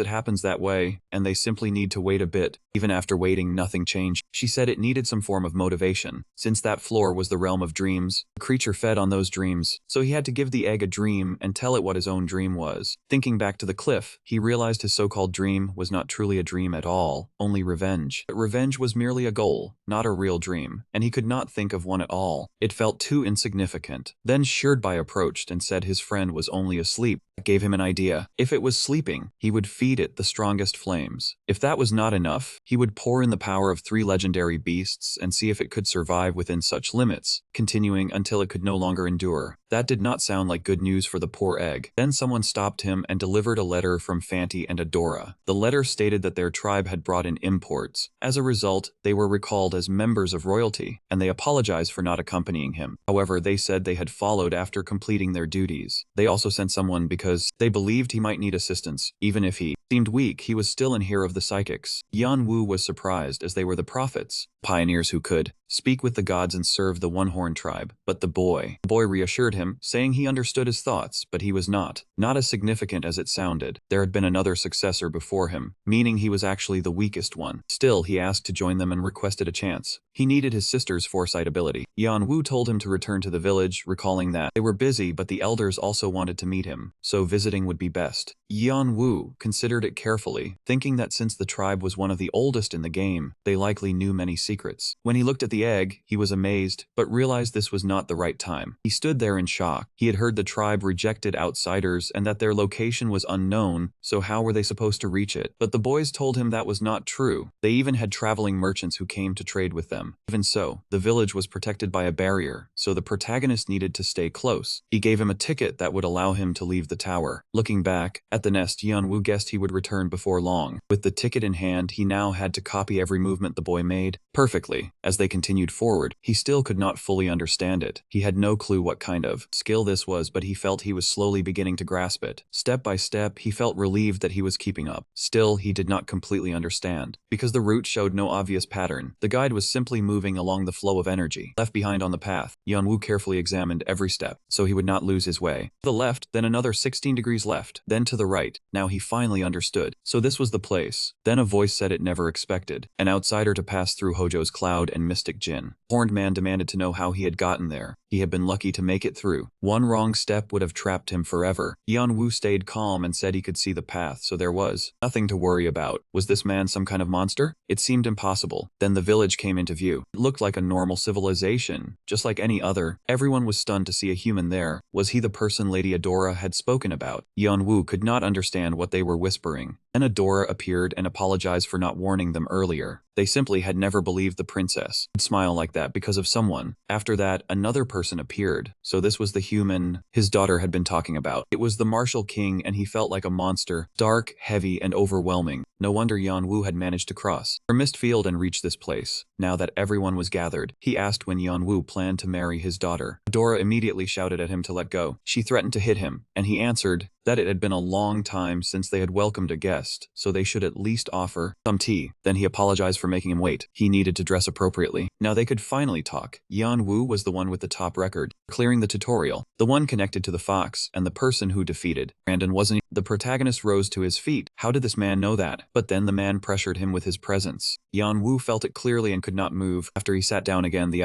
elders began discussing the egg. Long ago there had been someone who possessed something similar. It had originally come from outside. The incident happened before the tower even existed. That egg must have become distorted by some unknown cause, and to hatch it, they needed to restore it using moon seeds. Seeds that had been handed down through their clan for generations. Yeonwoo asked how he could obtain those seeds, but they could not simply hand them over. They were far too precious. They took 15 years to grow. He offered money, but they refused. He then offered rare items, yet they still declined. However, his body seemed promising, and they asked if he had heard about the war between Red Dragon and Qingdao. Sooner or later, they would head there as merchants, and they wanted an ally. What did he think? That was how his mission was settled. For the first time in decades, the one-horned group would enter the war as merchants on Qingdao's side. Yeonwoo had to become one of them and take part in the war. He did not want to get involved, but he agreed. They congratulated him, saying joining that war would be very helpful. The experience he gained there would later benefit him while climbing the tower, and unless anyone objected, Khan would be placed on his side. Someone raised a hand, saying that since Yeonwoo was only from floor 11, he was far too weak to stand among them. As the brothers began arguing, the others stepped in. If he distrusted the human that much, he could simply test him. After they went outside, they apologized, explained that the situation was somewhat complicated. Their clan consisted of 51 families, and he was considered the strongest candidate. His brother denied it. It was clear he was the stronger one. Dora grew worried, but Yeonwoo reassured her. She only needed to watch quietly. He would not make them worry. The Horn tribe arrives at their designated arena. As previously stated, this test is designed to measure his strength. Killing is strictly prohibited. Once everything is confirmed, the match can begin. The opponent insults him as an arrogant brat and threatens to cut off all his fingers with his sword techniques. Yeonwoo simply moves his arm. The man is confused about where he went. He keeps wondering where he disappeared to and attacks. The MC warns him not to interfere in his business again, but the match is still not over. The brothers shout for him to stop. The fight escalates. That sword should not be capable of such power. He tells Yeonwoo he will never be able to walk again. Then the sword dance begins, and the entire crowd becomes excited. It exceeds their expectations. His skills are astonishingly strong, powerful. They ask if everyone now agrees he is qualified to join them. Later that afternoon, he directly asks how Yeonwoo knew about Arandon. Yeonwoo admits his spirit told him, but he reassures them, saying it was never something he will reveal, though 3 others share the same ability. One of them is All for One, someone far stronger than him. He realizes he must be extremely cautious around that person. The diary also mentions him as a being at the top of the tower who knows everything perfectly. They also inform him that the Horn tribe will join Qingdao in 5 days, so they must cooperate and maintain friendly relations with everyone else. That night, the tribe chief asks the woman beside him whether this is truly the boy they should accept as their disciple after the war. Later, the tribe holds a small celebration in honor of their new disciple. He thinks they are far too cheerful, and this atmosphere does not suit him. Then someone notices him. If he is the new one, he should come greet them, instead of making others approach him first. A fight is about to break out, but the prince collapse. Princess intervenes and stops it. She informs him that his egg has been moved to the elders. He also thanks him. The entire village is pleased with the arrangement. They even ask him to stay so they can study the egg more closely. Then he notices the chain. Yeon-woo asks for her assistance. He needs her vision to understand what they are, and she responds that the restraints are crafted from ancient divine iron. It is an extremely rare material, though the complete set is still missing. From the bracelet, she can tell a leg shackle is missing, and also a pillory. If he manages to find them, he may be able to uncover the hidden secret. Then he requests one more favor. After that, they meet her father, who wishes to teach Mugong techniques to the tribe. Yeon-woo. After a long discussion, he agrees, but only if he proves himself worthy. While walking, the protagonist is reminded of his brother's death. The sword that pierced his brother was forged from divine iron. The next day, he asks the princess about the outcome, and she becomes slightly annoyed. He did not even greet her, yet she still says everything went well, and that he obtained permission to enter the archives, which grants him a new trial. He can only learn the technique if he reaches enlightenment alone with no assistance allowed. He only has 4 days, something no one has ever accomplished before. Then they guide him to the archives, where thousands of books are stored. His first task is to locate the correct ones. On top of that, he also must decipher the meaning of the words. So he picks up any book he can find and begins reading, memorizing each letters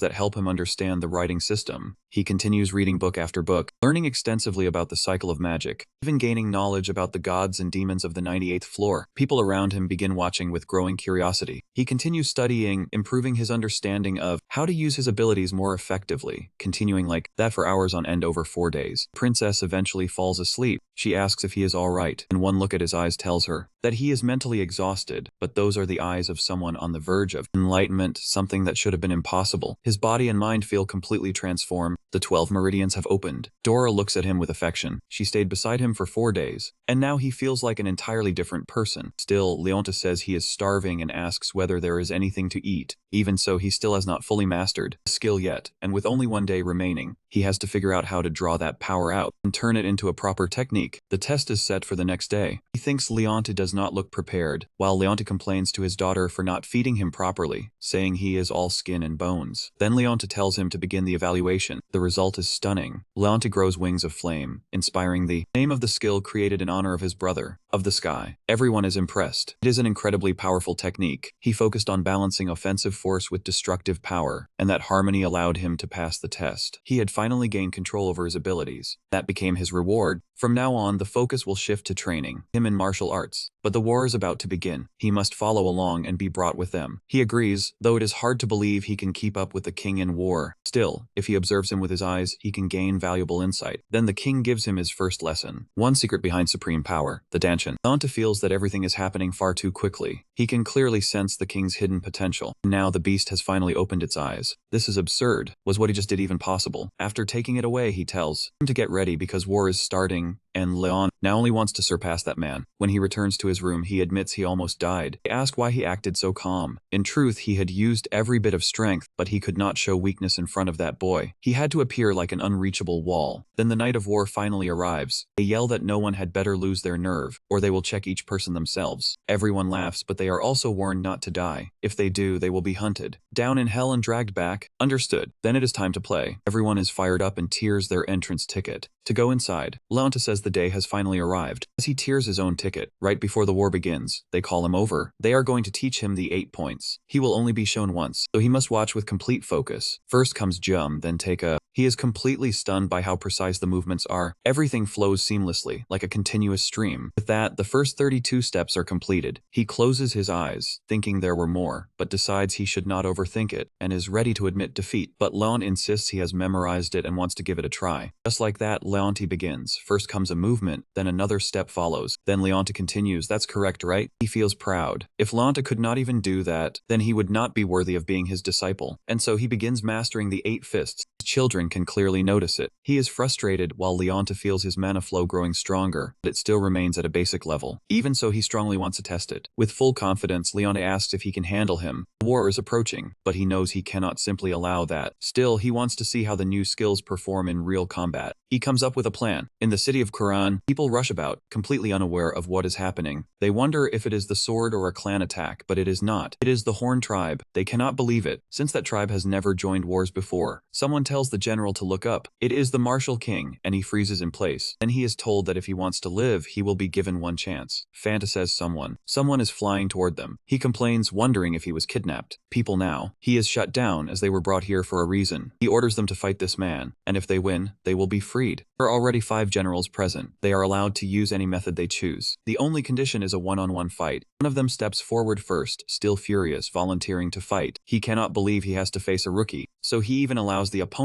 to make the first move. Then the match begins, and he is shocked by that speed. That brat is extremely dangerous. Then it is time for the next opponent, and then the next. He never expected he would actually have to fight seriously. Looking at Yeon-woo, he realizes the boy has reached his limit. Someone warns him to be careful. Even at full power, Yeon-woo would still be extremely dangerous. Rankers are titles granted to the strongest players who climb the tower. Most of them have reached the 50th floor, though that floor is known as the barrier, so those who stop at floor 49 are called semi-rankers. Yeon-woo believes that one day he will face the 8 clans, defeat the high rankers, and even the 9 kings, making a fight against a semi-ranker the perfect way to push beyond his limits. As their swords clash, he asks for one favor, no matter how the battle ends. His men must be allowed to go free. Hearing this, Yeon-woo understands that the man is prepared to die, so he must face him with the same resolve, using every bit of his strength seriously. He is completely different from the other 4 opponents, and no matter how many times Yeon-woo attacks, he cannot find an opening until he finally notices one in the upper part of the left forearm, but he misses. Damn, it is already too late to avoid the counter. He cannot dodge in time. He has no idea what just happened. He was certain the strike connected, so there is no way he was wrong. Now right before him there are 2 openings, yet once again he is the one who gets injured. He wonders what is going on. His instincts warn him not to trust what he sees or he will die. The man says he understands now. He still does not know what focal points are, does he? One glance at Yeon-woo's face tells him he will be the survivor. Yeon-woo charges in quickly, fully released, just like moments earlier. He tries to find a way out, but the more he thinks, the clearer it becomes that death is the only outcome. So he activates his foresight skill. He cannot understand what is happening. He was sure he had defeated Yeon-woo. Yeon-woo decides there is no need to explain. As he falls, the man thinks that at least his subordinates were saved. They ask whether he was ever afraid of death. He admits he was terrified when he first arrived. There, he trembled, yet he still acted as a leader. As he fades, he thinks that if his brother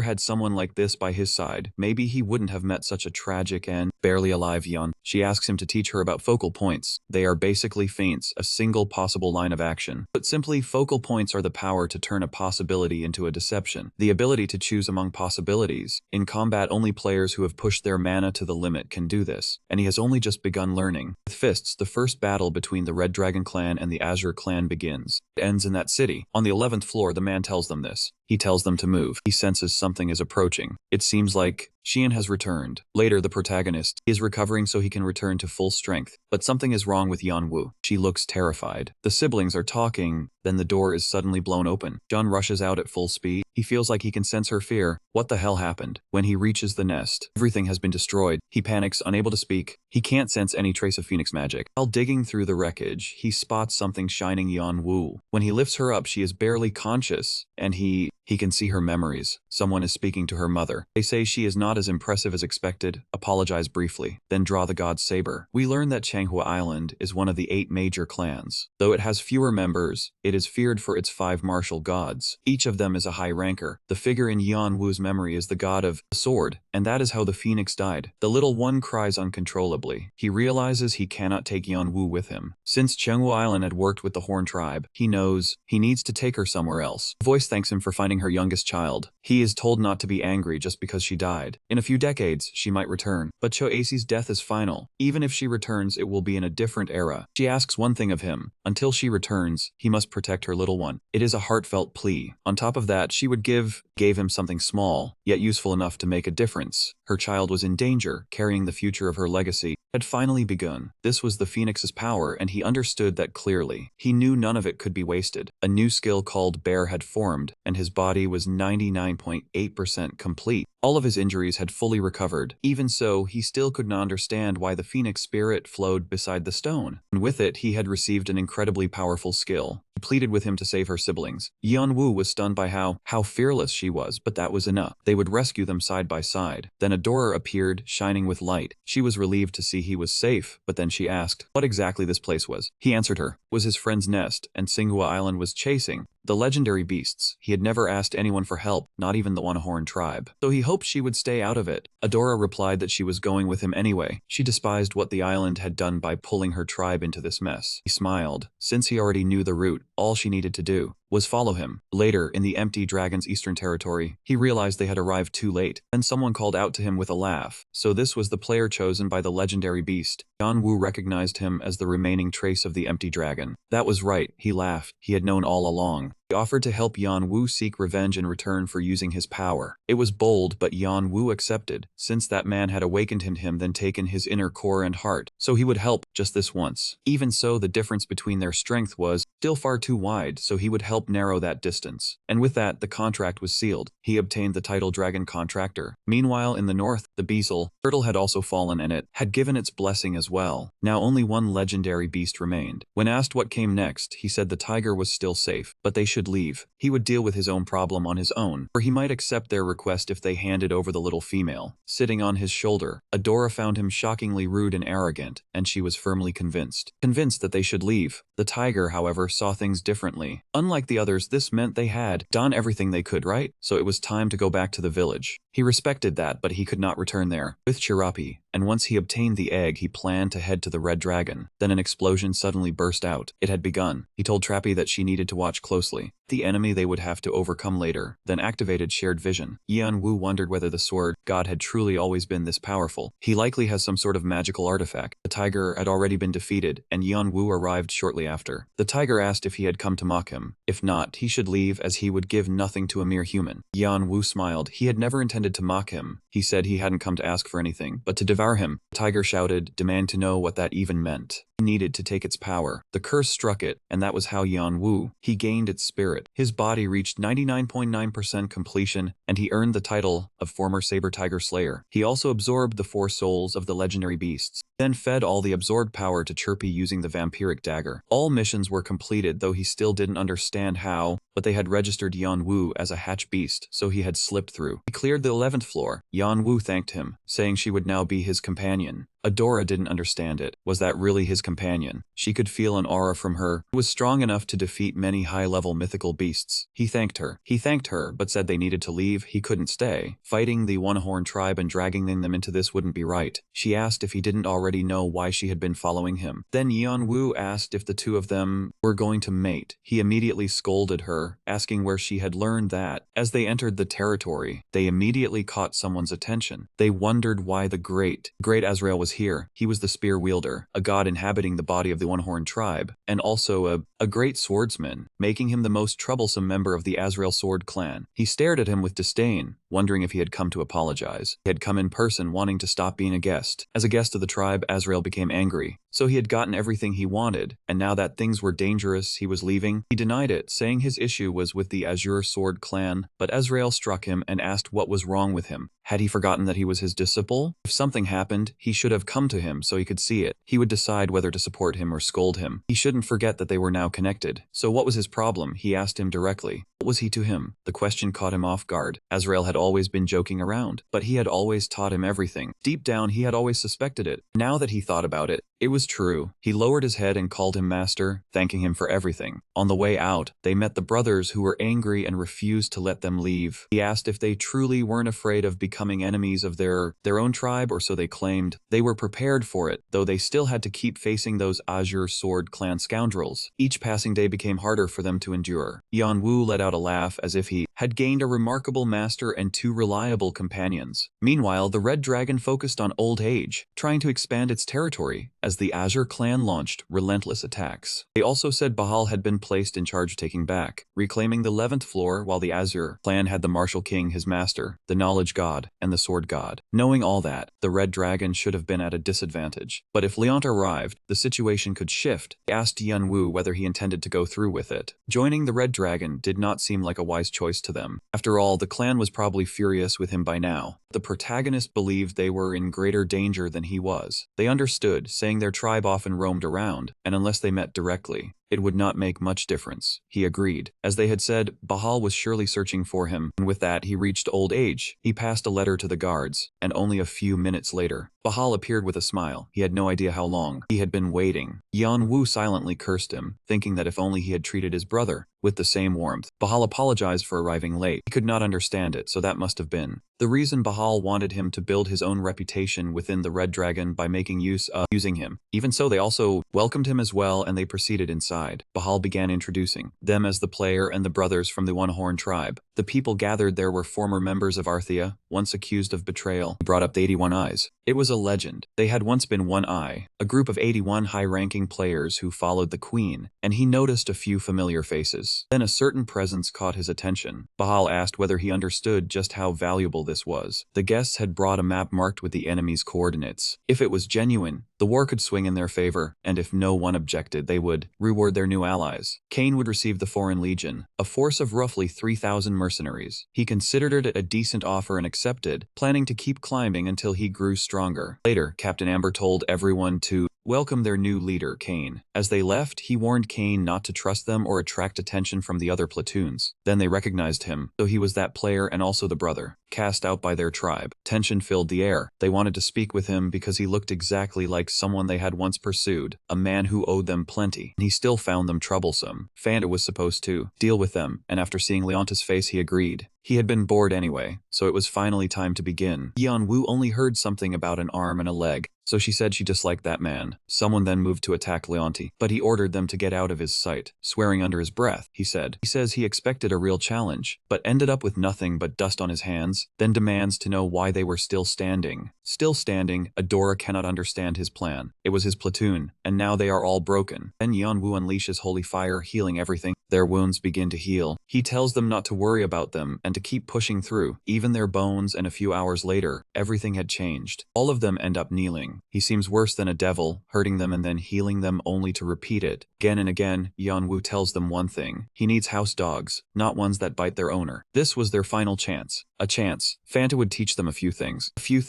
He complains about having to do work like this. Even outside the tribe, he gets angry when he feels ignored. He blames him for everything and swears to deal with him. Back in the room, someone praises them for improving. They've picked up someone truly useful. On top of that, he is that master's disciple, so they need to keep him under control. They ask about Lanti. He is still stuck outside. The sword god is protecting him, but it will take more time. She curses it, saying that without the wings of heaven, they wouldn't have needed to come all the way down here. And she stands up. They need to hurry. Must get the stone as she needs it to restore her dragon's heart. The spear god arrives, demanding an explanation for what those three were doing. He asks for answers, but is told they act as they wish, because he does not interfere in their individual actions, as long as it doesn't affect the tribe. He calms down as he speaks, in general, like when he left the tribe and joined the sword gods. But if that was the case, then if they met in battle, he could kill them. Seeing his acceptance, he trusts they won't take back their words. Later, platoon trains under Fanta's harsh shouting. He treats them worse than slaves, and they begin to realize they are doing fine now. He is excellent at leading and teaching, so for now, Yeon-woo can leave them with him while he studies the second section of the 8 Extreme Fists. He is surprised his father truly believes in him regarding the 8 Extreme Fists. They are one of the Mugong techniques created by the martial king, but the second section is only for a chosen few. Then Bahal appears, praising how well he has shaped the soldiers. He asked if he was prepared to march into battle. Yeon-woo said his forces could move whenever needed, but there was something he wanted to bring up first. Did he even realize that the sword god's son was staying on the 16th floor? He had no idea. As far as he knew, the sword god only cared about becoming stronger. But the existence of his son changed the whole situation. Then he discovered more. The boy had been born frail, with barely any magic power. His body could not withstand the 4 beasts, so he needed the phoenix's power along with the heart he had already absorbed. He understood that they did not completely believe in the plan, so he declared that he would take care of the mission on his own. Then Yeon-woo said he also had a task. They had to locate the Azure Sword clan forces on the 16th floor. There was one more thing he needed to say. He had not finished clearing every floor yet. Trial on the 12th floor had begun. They cursed, never imagining they would have to return there. Yeon-woo was excited. The heat was intense, and he knew there were still hidden items waiting there. One of those items was the fire gem, so he intended to gather them all, and he would use the Red Dragon's power to make it happen. With that decided,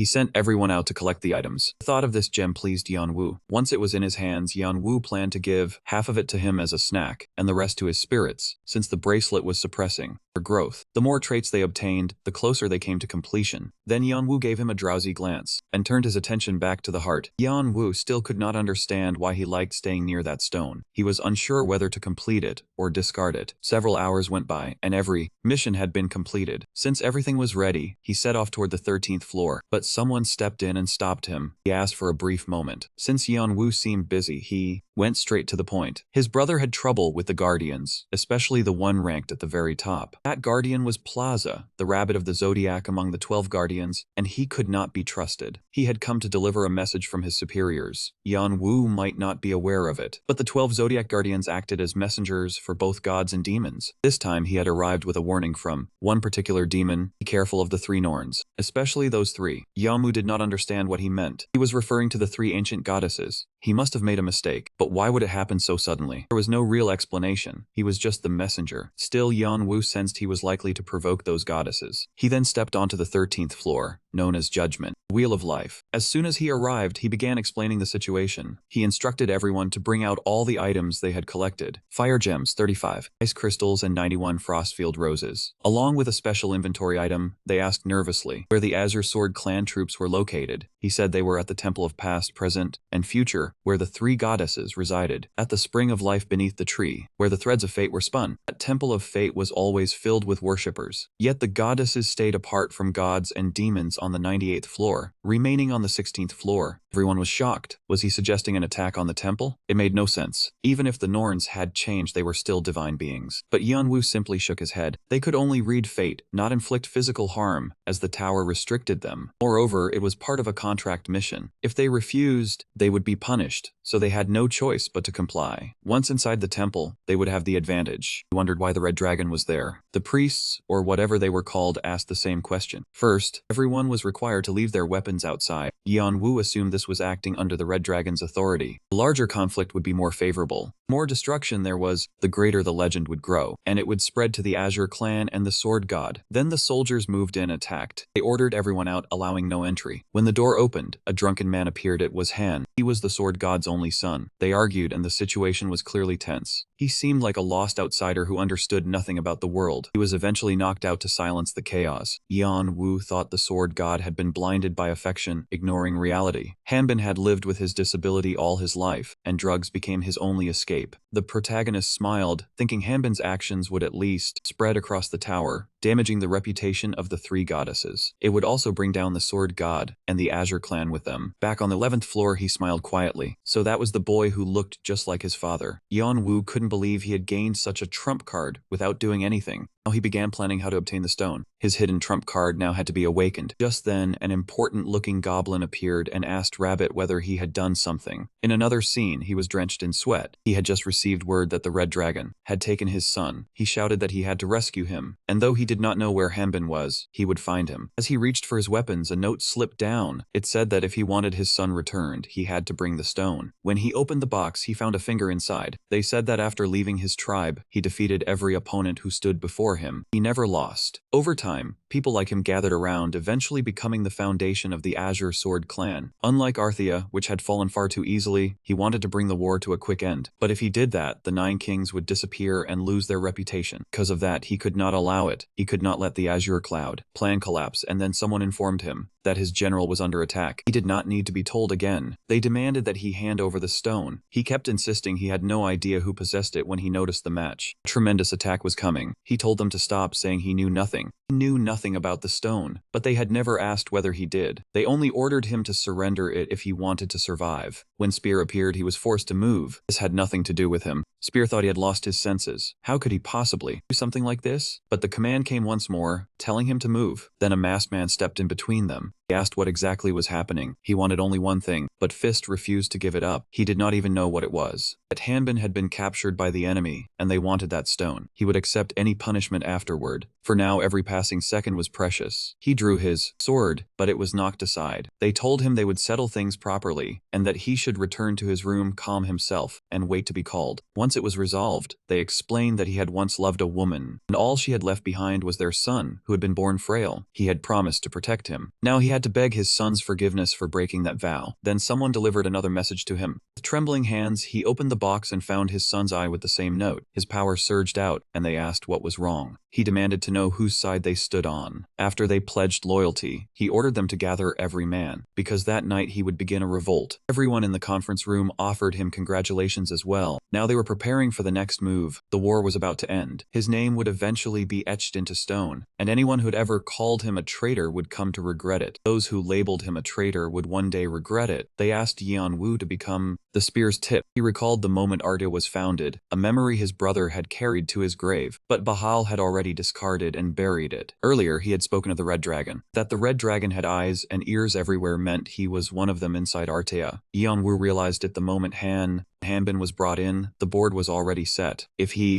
wanted to play on a broken board, he had to prepare himself. So he began constructing a magical barrier, just in case he needed to gather as much power as possible. Then someone greeted him the first time. A soul spoke to him for the first time. Its voice was rough. It was clearly not very intelligent, so he gave it several ideas. He handed over items to test something. If it worked, Boo would evolve to a higher form. They explained Ardia succeeded for 2 reasons. One reason was encountering the dragon Calidus on the 2nd floor. The second was the creation of a strengthening component. That item was extremely difficult to produce, because it required a large number of components. The MC had his witch doctor, so he turned his own body into a laboratory. The creature coughed, and he told it to endure and continue no matter what. It was instructed to absorb everything and succeed at all costs. In the end, his witch doctor died. The witch doctor evolved into a death mage. It greeted him properly without hesitation and thanked him for pulling it out of the abyss. It pledged full obedience and demonstrated its abilities. For example, it could summon creatures. Next came the blood mist ability, along with corpse absorption techniques. Its power depended on how many corpses and souls were nearby. It also mentioned it could use basic magic. Yeonwoo felt satisfied, now gaining an ally and allowing him to fight more calmly while delegating some tasks. As a mage commanding subordinates, he still needed a warrior by his side, so he wondered where that person was. After much back and forth, Yeonwoo explained everything that was about to happen and said he needed him at his side. At first, the man refused to face the red soldiers in the future, but when it was made clear he could be forced by overwhelming power, he agreed under 2 conditions. His will must remain intact, and he must grow stronger than in his previous life. After absorbing the same thing as Boon, he swore loyalty to his master. Then they discussed the 5 focal points. He taught Yeonwoo that all 5 senses were required, but he also needed to cultivate something known as the 6th sense, which referred to instinctive decision-making that would grow as the more he fought and studied combat patterns, the stronger it would become. He even offered to teach those patterns through real battles. However, the lesson didn't last long before they were interrupted. Yeonwoo began to feel that something was off. He instantly went on alert, and when he looked up, the Summer Queen was already standing before him, while something strange unfolded in the sky. Elsewhere, the sword god was addressing his soldiers and expressing his gratitude. None of them had backed down, even knowing they would be branded. As traitors, they continued moving forward nonetheless. The army pressed deeper into the base of Sura of the Sword. Sura clan revealed he had taken a pill obtained long ago, after killing the 6th commander of the Demorio army. It could unlock hidden power, but the side effects were severe. Still, with no other option, he used it despite warnings to stay away. He had been blinded by rage and ordered them to take cover. They shouted at him, asking what he had done, and if he truly needed to go that far. He had already decided they must hand over the fool and surrender the stone, so he refused and shattered. He broke the illusion using his power. They couldn't comprehend it. The entire base had been fake, and he was now surrounded with all his men gone. Still, he offered one last chance to surrender. Feeling sympathy for the fallen would only insult them, and he needed to understand that one thing mattered, whether it was 1 person or 100. There was only one target he wanted to reach. No, he still couldn't understand it even after taking a hit. He survived that strike, and his technique was extraordinary. He shifted to the side. In an instant, he was within striking range. This was the end. He could hardly believe it. Despite his overwhelming strength, he still couldn't land a scratch. The man then thanked him, revealing the 4 legendary beasts were inside his body. The pill had fused them together, and now they only needed to be drawn out. As he laughed, he said he had always known what he was doing. In the end, they had merely been used. He apologized to his son gun, then recalled the coordinates from the letter he had received. Laughing again, he realized his enemy had made a mistake by revealing how the beast's core functioned. He then opened a portal in the sky. Yanwu realized this was the power of the 4 legendary beasts. If so, the sword god was already dead. When the figure raised a hand, his body began absorbing energy and magical power. His strength surged rapidly. The body succession process had reached 100%. His dragon body was awakening, and the army panicked, unsure how they could possibly fight it. The masked man believed the red dragon had appeared after losing the power of the 4 beasts. He had planned to use the stone and beasts to finish the sword, but his plan snapped, demanding if they intended to destroy everything he had built over so many years. At that moment, the Summer Queen withdrew. He leapt onto the dragon and commanded it to kill her. They believed they were safe, since the sword god could deal with her, and the bow god appeared behind them as well. The spear god said it had been ages since they last met, and if they defeated Queen Summer, the red dragon would collapse. This was the opening they had been waiting for, and with 3 gods present, their plan actually had a chance. Elsewhere, Fanta was in battle. He said he would be disappointed if this was the full strength of the Swordshura clan. Adora eased her guard, because no one from the Horn tribe had appeared. If her father had shown up, the red dragon would have been forced into a serious fight. He also wondered where the main fighter had gone, since he had been assigned to guard that area. Meanwhile, Yanwu was enduring intense pain. His magic circuit was widening. It felt as though his entire body was being pulled apart, and then the process finally came to an end. Every one of his skills had improved, and he received rewards as well for accomplishing something extraordinary. Everything now felt different, and the change was not limited to his body. His soul had transformed too. It felt as if he could see through things, and though he still lacked full control, he now had the power to examine the truth of everything and comprehend it. That was a skill belonging to the dragon species. Because of his transformation, he could now use all 8 authorities. The authority he held was still basic, but it marked the first step forward. Then someone called him the new successor. The very person the child had spoken of. He realized it was Kalatus, but that made no sense since Kalatus was dead. Even so, Kalatus told him that he would keep waiting until Yan Wu looked him in the eyes. Akan woke up and decided that his first objective was capture the saber god. It was time to stand back up. They asked him to lead them. He explained that the people gathered here were no ordinary fighters. They had enough strength to form a major clan. He considered turning them into his servants. It was still too soon to celebrate. He ordered them to scatter. Leont and Bahal were both still alive, so the war would not end until both of them were gone. Once they clashed, he would strike from behind. Bahal dismissed them as nothing more than flies and told them to move aside. He shouted for his enemy to come out, saying the soldiers were not even worthy of warming him up. Or perhaps he was simply a coward. Leont grew angry, but he could not move because of the saber god's command. Bahal guessed they were plotting something, but apologized because he had very little time. In the next instant, he appeared beside Leonte and asked where his stone was. All of Leonte's soldiers had fallen. Bahal asked if he was ready to surrender, saying that if he wanted the fighting to stop, he had to give up the stone. But Leonte continued shouting that he did not have it. Bahal knew he was stubborn, but if Leonte kept resisting, there was no other choice. He began to question whether Leonte truly lacked it, though he still needed to understand how it had been created. He had no idea how long his queen could endure against the 3 gods. With her heart destroyed, he had to retrieve the stone and make her ruler of the tower. After the blast, he shouted for Leonte to give up, but Leonte no longer intended to hold anything back. Now Bahal would see what he was truly capable of. Bahal could hardly believe it. Is that really the power of the mythical dragon? It should have been impossible. How could he possess such strength? He asked why that even mattered. Bahal wondered when he had set up those magic circles. Then Leonte appeared beside him, at his side, while Bahal cursed as the technique slowed his movements. He admitted Leonte had stopped his strike, but told him to survive the next one if he could. Bahal was in real danger now, because sword belonged to Odin himself, a weapon so extraordinary it could not even be properly ranked. He could not understand how someone like Leonte was able to wield it. He shouted, thinking Leonte had nearly drained all his strength. No wonder the saber god had given it to him for emergencies. Even so, Bahal cursed him. If that power belonged to him, he would not need the stone. Then, from far away, Bahal screamed. Injured and missing an arm, he swore he would never forgive this. Leonte laughed, saying Bahal looked pitiful. Since he had clearly exhausted his inner power, victory seemed easy, and Leonte's revenge for their last fight was about to begin, until someone spoke. I finally found you. He froze. When had that happened? The voice sounded familiar, and carried a chilling intent. Before he could respond, he was struck down onto the ground. The Watcher could hardly believe that man had taken in the core of the mythical beast. That beast was the reason Dragon Kalatus had shown interest in his brother, and the two had grown close, so he was pleased to reclaim it even now. Bahal shouted, demanding to know why he was there. He had ordered him to command the second group. Yeon Wu thought he was being clever, but he had no grasp of the danger surrounding him. Bahal could not believe it. Though faint, he could sense the power of dragon fear. It was something only dragon species should possess. Aside from his queen, no one else had that power. If this boy truly carried it, then he needed to be cautious. There were factors he had not predicted, but 4 beasts still remained. Fight. With the soldiers he had, victory should have been simple. He did not understand what was happening, but from that murderous instinct alone, he judged them as enemies, especially since they were already exhausted. This was the perfect chance to act. Still, he said he would not give him the pleasure. Everyone had to split up and escape. He needed to warn the entire army and the high ranks. He truly wanted to eliminate him, but another stone could not disrupt his plan. Yan Wu thought he had misunderstood everything. He was reading the situation completely wrong. There was no way he would allow him to leave the dragon's territory. He activated Domain, the new skill he had gained. Bahal could not believe it. That bastard. It felt as though he had fully awakened the power of the dragon within him. Bahal cursed him furiously, unable to accept how a newcomer dared act so boldly instead of bowing before his superiors. Yan Wu simply smiled. Bahal wanted him dead, but his scheme had already fallen apart. His allies had likely already alerted the rest of the clan. But Bahal was mistaken once again. His judgment was still clouded and inaccurate. He announced that anyone summoned here would not survive. Bahal couldn't believe it. Wielding both dragon power and the dead at once, either one alone was enough to shake the tower, but using both was impossible. They screamed, demanding to know what the hell those things were. A voice replied, asking what those hellish things were. Glory to the master, followed by another name being spoken. Night descended. It marked the end. Bahal looked down at his ruined body and the destroyed flame beasts. This was the worst outcome. Even after leaving Arcia, he had faced one crisis after another. Nothing had ever gone smoothly, yet through it all, he mastered the Fire Fist technique, earned recognition, and ultimately became the Eye of the Red Dragon. Yet he cursed himself for it. His thoughts were chaotic, and he could hardly believe what was happening. He had nearly surrendered, especially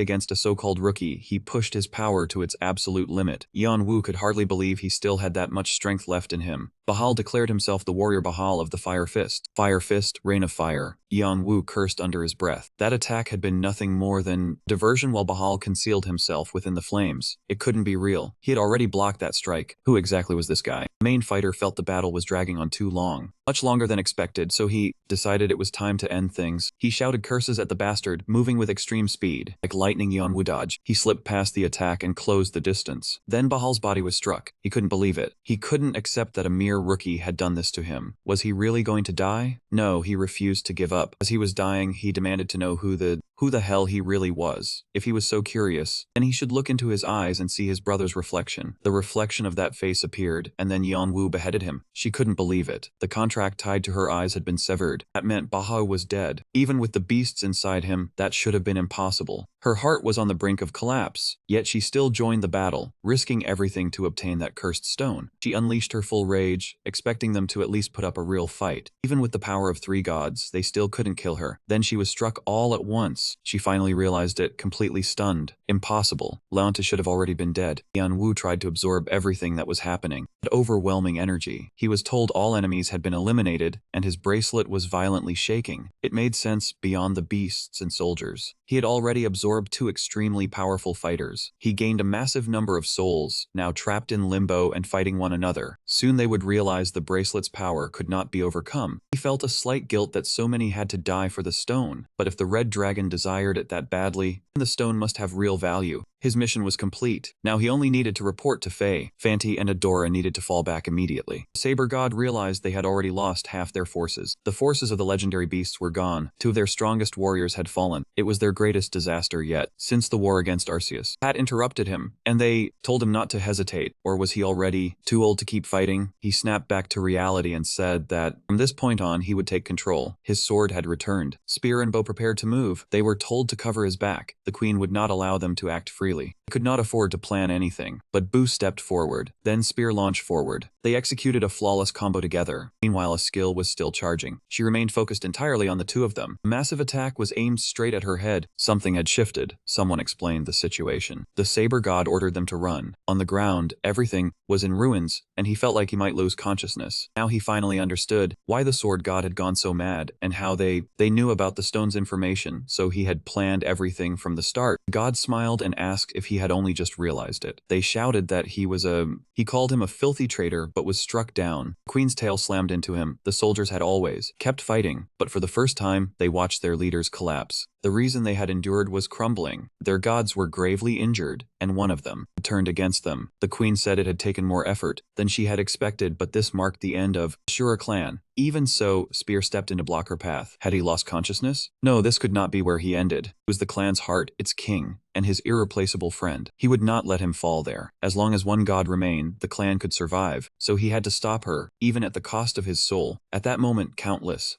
players from the clan arrived. Their senses returned. Light came back to their eyes, their blades gleamed once more, and they charged forward together, weapons gripped tightly. They shared only one thought: attack the queen and by their gods. Enough time to escape, even if it meant offering themselves up. Fanta asked whether it was truly fine to leave things like this. For his tribe, they tried to calm him, saying his tribe surely knew about that war, yet they never appeared. That alone made it clear they had withdrawn, and they would not try to seek revenge. Instead, they would only focus on recovering from the damage of the war. Later, when they returned, he greeted only his children. He had no reason to welcome someone who came back after creating chaos. It was also clear that he now possessed a dragon. He smiled. It was remarkable. He had even tried to conceal how powerful he had become, yet it was still obvious. Then they said their farewells, and he asked whether he had completed what he needed to do. He lowered his head and said yes, all thanks to him. Later, outside the village, someone desperately begged for their help because the Red Clan had stormed into the headquarters. When no answer came, they shouted that the contract had already been made. On top of that, one of their members was close to falling, but he denied it. No one from his clan was there, because that man had already severed ties with them. Besides, the contract covered only one war, and they had already won the first. That meant they were no longer bound by any promise. Lante believed he was safe with them nearby, but there was no way to know what might happen once he left, with those two turning against them. One of the 8 great clans had fallen, likely igniting a fierce struggle. A struggle among the great clans for control over everything the Asura Sword clan once held. That war had only been the beginning, so he needed to grow stronger and adapt to his. After his battle with Bahal, he realized a new body was needed, as the fight had revealed just how much further he still had to grow. Before anything else, he intended to begin by hatching his egg as soon as he arrived. As soon as he arrived, angry voices erupted, questioning how he'd be so impatient with time still remaining. They accused him of being reckless, but after seeing how desperate he was to hatch it, they grew frustrated. They eventually stepped back, telling him he should continue caring for it a little longer. The others still hadn't figured out how to hatch it, but he believed he already knew the answer. After absorbing the energy of the 4 beasts, a crystal was formed, granting him a new skill, and he was convinced that at last, thanks to this, he could finally make it hatch. It emerged joyfully, as if it had been waiting for this moment all along. It was eager to meet its new friend, leaving the elders stunned by its overwhelming presence. And then he stepped forward with it. It was the tribe's strongest existence after the king. No one knew its full potential, nor how to make it hatch, and when the protagonist noticed this, they suggested he proceed with the hatching. Seeing his confidence, they urged him to hatch it outside. They asked whether he truly knew what he was doing. They pressed him again, questioning if he was really certain and ready. If so, they handed something over to him. It was the moon seeds, but he should not focus on him, but instead look at Adora and Fanti. They had given them to him. They were born with them and had decided. He closed his eyes, realizing how remarkable they truly were. They were friends, and they spoke for a long time. The Martial King told them to hurry, saying he was getting sleepy. He also warned them to bring something truly exceptional, since everyone expected greatness, and they could not afford to disappoint him. Yanwu felt the moment had arrived. He was about to begin. The hatching began, merging the essence of sea, hearts and souls of the beasts together. He had to awaken it. Dragon spoke, saying it had been waiting for his call. Once again, shouts echoed around them. It was completely unlike anything normal. A mythical dragon appeared, serpent-like in form, carrying demonic energy as its attribute. They couldn't believe it. There was no record of a mythical beast with such power, and it also controlled 4 different types of energy. How could that even be possible? He said he had never seen anything like it before. It seemed the tower would descend into chaos once again. He believed it had been waiting for him for a very long time. It had cast aside its physical form and sealed itself in darkness for him, yet he did not understand why he felt no joy, unlike his former self. He would have been jumping with excitement, but Chaeyong apologized, saying he was not the one it had truly been waiting for. He asked his master for permission, but first, they needed to speak. The king could not understand it. A mythical dragon, carrying demonic energy? This was the same kind of power used by the demons from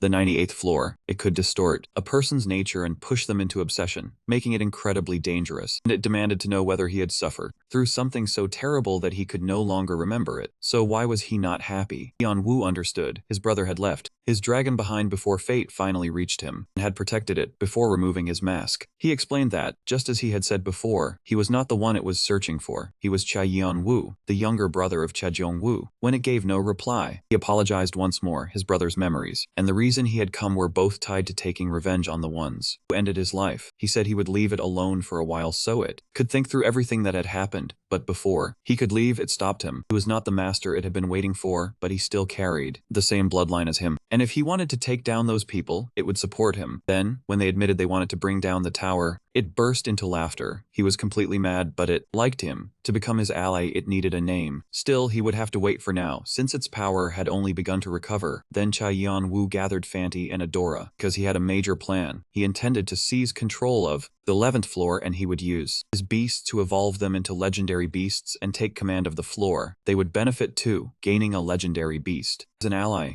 along with all of its experience. After that, he moved to a place as far away as possible and summoned the souls of Bahal and Leonti, forcing them to speak, until they finally revealed everything about the stone. After a long while, Leonti at last told him the complete truth about what he knew of the stone, and Yan-Wu handed their souls over to his soldiers. Bahal then revealed everything about the red dragon. He explained that the path led to a magical vault where countless items were stored, and at the deepest part lay the materials needed to complete the magic stone. Only a few pieces were missing, and he thought he needed the man, who was both an alchemist and his brother's friend, to see whether he could finish it. Even as he pleaded for his life, Yan-Wu showed no mercy. He stripped his soul away and handed it over to his soldiers, meaning they would never again be able to reincarnate. It ensured they would never have another chance at rebirth. Thanks to this, his soldiers obtained the highest level skills. Among generals, he believed there was still one more prize left. That man's soul, which he had secured after casting the magic circle. It was the sword god, who immediately cut to the point and tried to persuade him, urging him to join his side. If he agreed, he would spare his son's life. Yan-Wu refused. He insisted his son was already dead. The red dragon must have killed him, but Yan-Wu teleported him away and, from a distance, revealed that his son was still alive right there. He couldn't comprehend it at all. Why was his son there? Yan-Wu admitted he had secretly brought the boy before the war began, but he said he should be thanking Yan-Wu, not anyone else. She was the child of the phoenix he had once killed. She had originally planned to take revenge for her friend, but she stopped herself. Even after losing her friend, she believed there was no need to make others suffer the same pain. He couldn't believe it. In the tower, such thinking was rare. Everyone usually lived only for their own goals. In the end, the sword god knelt before him, greeting his new master and thanking him for saving his son. Just like that, Yan-Wu gained another general. Later, during a battle against the king, he realized just how much improvement was still needed. So he pushed himself into harsh, relentless training. He trained repeatedly, pushing his body to its limits to break through the massive wall of power. 15 days passed during training. Then he became ready to take on a quest from the lower floors. At the forge, he hesitated, unsure if he truly belonged there. That man must have already heard about Bahal's death, and Bahal had been like a brother to him. They asked why he was standing outside like a fool and told him to go inside. After a long discussion, he finally explained what kind of request he had come to make. There was no point in lying, since they already knew why he was there. After much shouting and back and forth, they demanded he say exactly what he wanted. He kept it short, saying it was difficult to explain. So he handed over documents with all the relevant details included. He became excited, seeing something so incredible. And before Leonta left, saying to him that goodbyes were already a normal part of life. He told him not to worry about him. He lowered his gaze in silence. He thought that man was terrible at pretending, yet he still kept pushing forward, which made him truly admirable in its own way. Later, inside the cave, he was completely shattered, with almost all his strength gone. He couldn't even recall how he ended up there, as everything felt like the last time he encountered Spear. He was on the verge of being killed. Someone appeared. He had no idea what was happening, yet he had to find his friend, so he stepped out of the cave and encountered others. As he went further, tears began to fall. His entire army had been wiped out. They were still standing while thousands of enemy troops lay defeated. He cursed him, asking why he was smiling, why there was anything to be happy about, and why he threw his life away when that place should have been his. He had always seen him as a brother. He had always stood by his side. Because of him, he kept moving forward, but now he no longer even wished to live. Then something shifted. Sabra's wrist began to glow. The moment he saw it, all hesitation disappeared. His pride no longer mattered, and he used a power he had never, ever used before, the Forbidden Cake. If it could fulfill his friend's wish, he would abandon all his warrior pride. His friend would never stand by his side again, but he would always remain in his heart, a pain he carried. Meanwhile, Yan-Wu tried to enter the 16th floor, where the temple of the three goddesses stood. They denied him entry. He decided that if there was no other way, way, he would have to force his way in. Yet the goddess also seemed genuinely wish to meet him. That worked in his favor, since he had already been denied access to the 16th floor. Because the goddess Ord had summoned him, her domain was open to him. There was no reason to refuse, but he still acted cautiously, as he did not fully trust her, though he intended to rely on her help only until everything was finished. She agreed and allowed him to meet the goddess. Once inside, he felt everything was unnaturally quiet. Even with the scythe's shadow present, no one appeared disturbed. Still, he remained alert, remembering the rabbit's warning to be cautious of the eldest as they moved forward. She could only escort him up to that door. Beyond it lay the goddess's sacred domain, which she could not enter without permission. She was unable to step inside. Yan Wu felt something entirely unfamiliar. At other times, power felt heavy and oppressive. But this was different. He couldn't describe it, only sense an overwhelming force beyond it. He asked what on earth was behind that door. She answered that it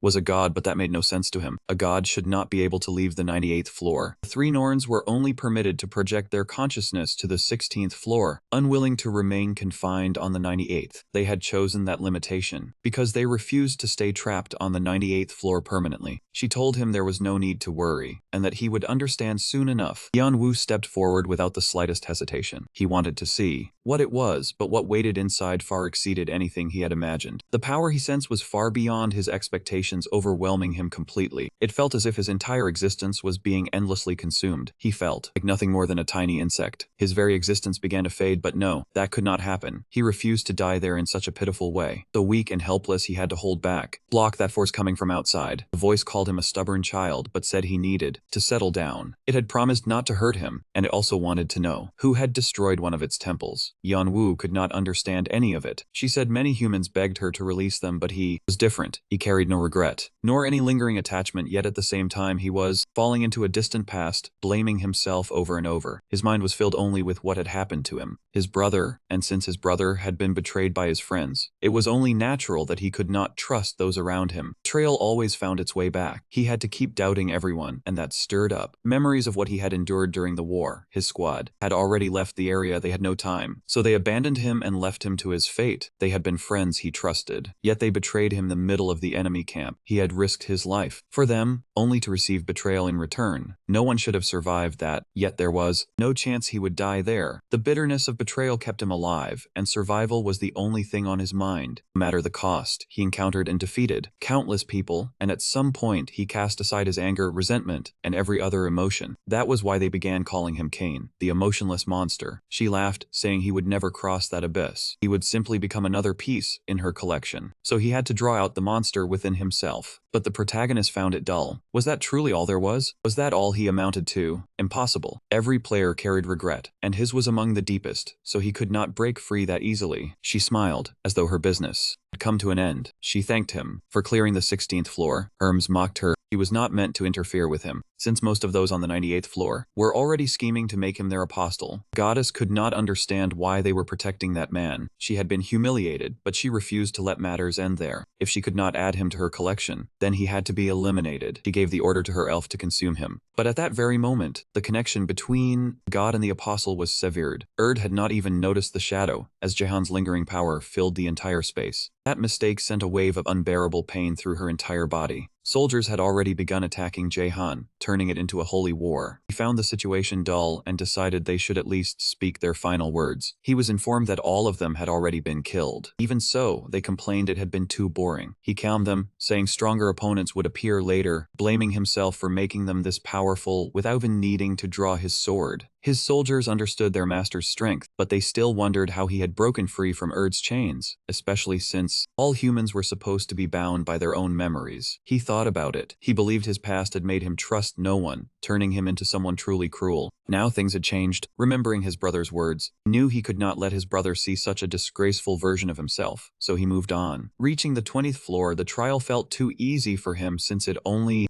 covered everything in darkness, and with his abilities he could easily find the correct path. For everyone else, crossing it was extremely difficult. Many kept falling into areas they were never meant to enter, because the deeper they went, the more their senses were suppressed, reduced almost to nothing. Sight, hearing, smell, taste, and touch were all affected. But for Tragian Wu, even with his training, it was still too easy. His senses had grown far beyond normal limits, so to continue his training he chose to remove all artifacts and completely seal away his skills. Once everything was shut off, it felt like returning to the very beginning. He knew it was dangerous for him, especially with so many enemies around. He used that pressure to push beyond his limits. After some time, he realized climbing without his senses made everything far more difficult. As he went higher, he began to doubt whether he was even heading in the right direction. At that point, only his sense of touch remained, but it was time to awaken his sixth sense. He started to feel the waves of everything around him. At first, he could not distinguish them, but gradually he began to recognize them. Every being emitted a different frequency, and now he extended his awareness as far as possible from his physical body and allowed himself to flow with it. At that moment, his combat abilities began to increase rapidly. After leaping from 20 to 62, he had completely lost all sense of time. It might have been hours, a day, or even a month, but he had finally gained control over the soul. It had fully awakened. This was a power that could clearly never be obtained through ordinary methods. He now understood why high rankers came to this floor for training. At that moment, every aura around him became clear. If he could master it, he might learn the skill his master had once mentioned. It was a skill even his master had never completely mastered, though it had been passed down through his tribe. Belonged to a god, but his master had never truly understood the book and had only wished him luck in discovering the answer himself. Back then, he had not found even the slightest clue, but now he was beginning to grasp a little of it. During that time, the generals, the sword god, and the semi-ranker each offered him a few hints about controlling the sixth sense, but he still had to be careful, since one mistake could separate his soul from his body forever. But all Jahan heard was more sixth sense meant more power, and expanding his sixth sense sounded perfect, so he trained with his ally for days until eventually the system began searching for skills that matched him. Then he received extrasensory perception. They could hardly believe it. That skill ranked among the top 5 defensive abilities. It should have been impossible. No player was supposed to reach that level, but with that guy, impossible never seemed to apply. Yan Wu felt as if everything was endlessly widening. It was different from awakening his dragon body. This time, the world around him had become much clearer. He almost felt as though he had acquired another sense, and that was extrasensory perception. Now he was eager to test all his senses and skills together. His allies finally understood why Fan envied him so deeply. Standing beside him felt discouraging, because he seemed to grow stronger with every passing second. He told them to quiet down. It might be time to head for the Mountain of Penance, so they needed to move. Someone asked whether such a person truly existed. In a place like this, another voice replied that it was interesting. Since he had appeared, it was time for them to go and greet him. Yan Wu immediately sensed something was off. He ordered his captains to fall back inside. Whoever was approaching was powerful and heading straight for him. Then, from atop a tree, a figure appeared. It really was Cain. How had he been? Yan Wu grew irritated. Why wasn't he responding? Was he still being that rude? Yan Wu recognized that voice. It had to be Khan, but why was he here? There shouldn't have been another tutorial, and they had already abandoned him. So how did he end up here? He never expected to see his brother again so soon. He asked what he was doing there, and where Doyle was. He had always suspected something was wrong with him. Moreover, he felt completely different from the one he remembered in the tutorial. Then someone interrupted, saying he should introduce his friend. When Jahan refused, she struck with lightning. Jahan couldn't believe it. It was too fast, even for his heightened extrasensory perception. It was rune magic, the divine language of the gods. It was extremely difficult to use, and only a few people in the tower could handle such magic. Was she a Zadu? Those who lived on the final mountain, the place everyone tried to escape, thrived in isolation, pain, and pressure, training endlessly on the 20th floor. She apologized, but said that if she didn't bring him in, they would kill her, so she had no choice but to comply. Should he follow her? As he did, he clearly noticed how much stronger she had become. Compared to her, he had grown stronger through outside assistance from beasts and soldiers. She, however, had none of that. Just looking at her made it clear how brutally she had pushed herself to reach this level. When they arrived, 2 individuals were already waiting. They greeted him, wearing a mask and plain clothing. It was obvious she was only there to train. Yan Wu assumed she was the one who used the magic. Runic magic of the Crimson Divine Tree. Victoria was one of the few rankers allowed to use the divine language. Yan Wu had heard of her reputation, but didn't know why she was there. On her right stood Kindred, the ghost of pestilence. His presence felt almost as overwhelming as MC's master. The diary said he belonged to the demon army, a cult worshipping an unknown demon god through 8 bishops. Kindred was the 2nd bishop. No one knew his true face. The diary placed him on the 20th floor, but that record was 10 years old. Yan Wu couldn't understand why he was still there. Kan just laughed. How could she call him handsome while he was wearing a mask? And didn't she realize he was younger than her? He still hadn't detected her magic activation. She was that powerful. It made no sense that she could use such magic without any warning at all, unless it was because of those bracelets. Victoria told him he really was handsome, but warned him not to stare at her like that. It was making her blush, and if he wanted to learn runic magic, she could end up being the one to teach him. She warned him not to fall for her schemes, claiming she would first promise an intimate night and then use him as a test subject tied down. Victoria immediately responded that she was telling the truth. They really did spend a passionate night together. Khan shouted that it was true, but he almost died and none of that mattered now, telling her to stop bothering Kane. He was both Khan's savior and Yoma's as well. A powerful aura began spreading across the entire area. Victoria wondered if he had disappeared, but he hadn't. He was simply too fast and too strong to track easily. Why was he allowing himself to be seen now? What was he hiding? He was deliberately suppressing both his power and his presence. Then his magic circle suddenly ignited. All his senses merged into a single stream of perception. Someone asked if that had been too extreme. He had never pushed himself that far before. Another voice reassured them, saying Yen would be fine. He appeared completely fine. The protagonist was stunned by how powerful he was. Without enhanced prediction and extrasensory perception, he would have been instantly overwhelmed. He would have been knocked down immediately like a projectile. This opponent was extremely dangerous. Even at full strength, Yan Wu wasn't confident he could win. They asked if he wanted to continue fighting, but he refused. For now, he just wanted to observe that power more closely. He could wait. Then he asked about his connection to the Saber God. Yan Wu didn't understand at first, then realized. He meant his master, the Martial King. It all made sense now, since the Saber God had once been the Martial King's disciple. Still, the Martial King was said to have stopped taking students long ago. Even so, the man understood and then asked whether Yan Wu planned to enter the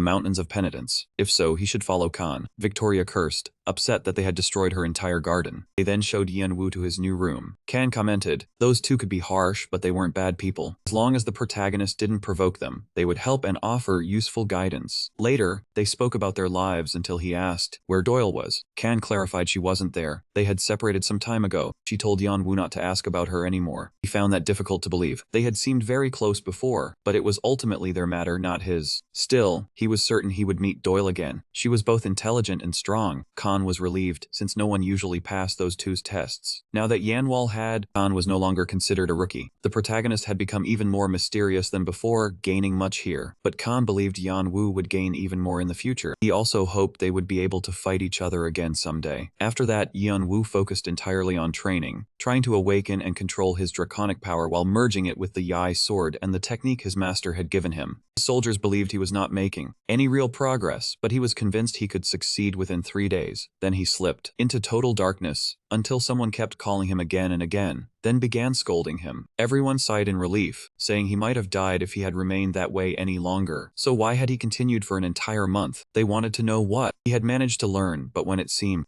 he had learned nothing at all, they called it ridiculous. Was this training nothing but a fraud? Yan Wu did not think so. The more he trained, the more clearly he felt the true power waiting for him, though he still did not know how to reach it. Every attempt felt like standing inside a vast fog. He had never felt this frustrated over failing to master something. Then someone offered him advice. If he felt trapped, why not return to the very beginning? Swordsmanship was simply the art of the sword, so before anything else, he had to truly master the sword itself. He needed to reach the expert stage where a swordsman's skill gives rise to an aura. His brother's diary offered no help here since Yan Wu had never reached that level. Fortunately, Yan Wu had 2 excellent teachers beside him. He called Adora and apologized for contacting her so late, but she immediately showered him with questions because she had not heard from him in such a long time. Yan Wu reassured her, saying he was fine. Then he asked whether Henova had contacted her. He had asked Henova for a favor some time ago, so if Henova appeared, Adora should tell him. She snapped that Henova had already visited several times and was staying at her villa. If that was the only reason he called, she was going to hang up. Yan Wu realized he had waited far too long to contact her. Then Yan Wu resumed training his swordsmanship once again against his semi-ranker subordinate. By that point, the servant had become strong enough to pass for a true ranker, with flawless control over his sword. Once that part was finished, Yan Wu faced the sword god, learning through every clash. He poured all his focus into the edge of his blade, remembering how his master had once done the same. With his fists breaking beyond the limits of his body and old teachings, he transformed the 8 extreme fists into the 8 arts of the sword. It was astonishing. The power surpassed expectations, and he reached expert level quickly. Now he had sword aura, which he needed to refine and strengthen. The red aura also seemed to carry a fire attribute. Seeing how quickly he achieved it, the other 2 asked whether he could teach them the 8 extreme fists. Victoria felt deeply frustrated. She could not understand why the outcome still failed to match what she wanted. She ran through every possible answer. None of them worked. Then Kane came to mind. She still had high expectations for him, as the rookie was clearly far stronger than she had predicted. Still, getting help from Kindred or another Zaydu might also be effective. There was no reason to reveal her abilities to them, so she chose to hold back and settle down. Time to rest. Maybe she would go admire some handsome faces. She teleported away, thinking she thought she had sensed the rookie's energy nearby, but there was no one there. In fact, she couldn't detect any presence at all, and the entire area felt off. Then she noticed lingering traces of dark energy. It resembled the shape of a massive constrictor. The Herm's technique had torn everything apart. Could this really be his doing? Had he grown that much? So much power gained in just 3 months. She also couldn't identify what that residual force was. There weren't even undead creatures on the 20th floor. She smiled, finding it intriguing. Mu felt that his training under his captain was finally paying off. Victoria came to see him and asked directly why he had arrived. Smiling, she asked whether they could strike a deal, thinking she had found an easy target. Aside from his looks, she believed she could read him within a month. She thought he was clever, but he agreed only in exchange for learning runes. That didn't mean he could truly master them. Yet because of him, her long search might finally succeed, and she expected to finish half the work that day. 20 days later, she realized something was wrong. There had been no real progress at all. She expected it to be quick, but the boy absorbed every poison, magic circle, and artifact she used, and the analysis still returned only errors. He was completely unreadable. She suspected mental resistance. That wasn't it, and worse, the questions he asked about runes had become so advanced that they unsettled her. In the end, the boy's mind was beyond imagination, deep, vast, and nearly boundless. She still didn't know what to do, but over the next 10 days, she dug as deeply as she could. In the end, she found nothing and admitted, frustrated, that she hadn't expected it to end like this.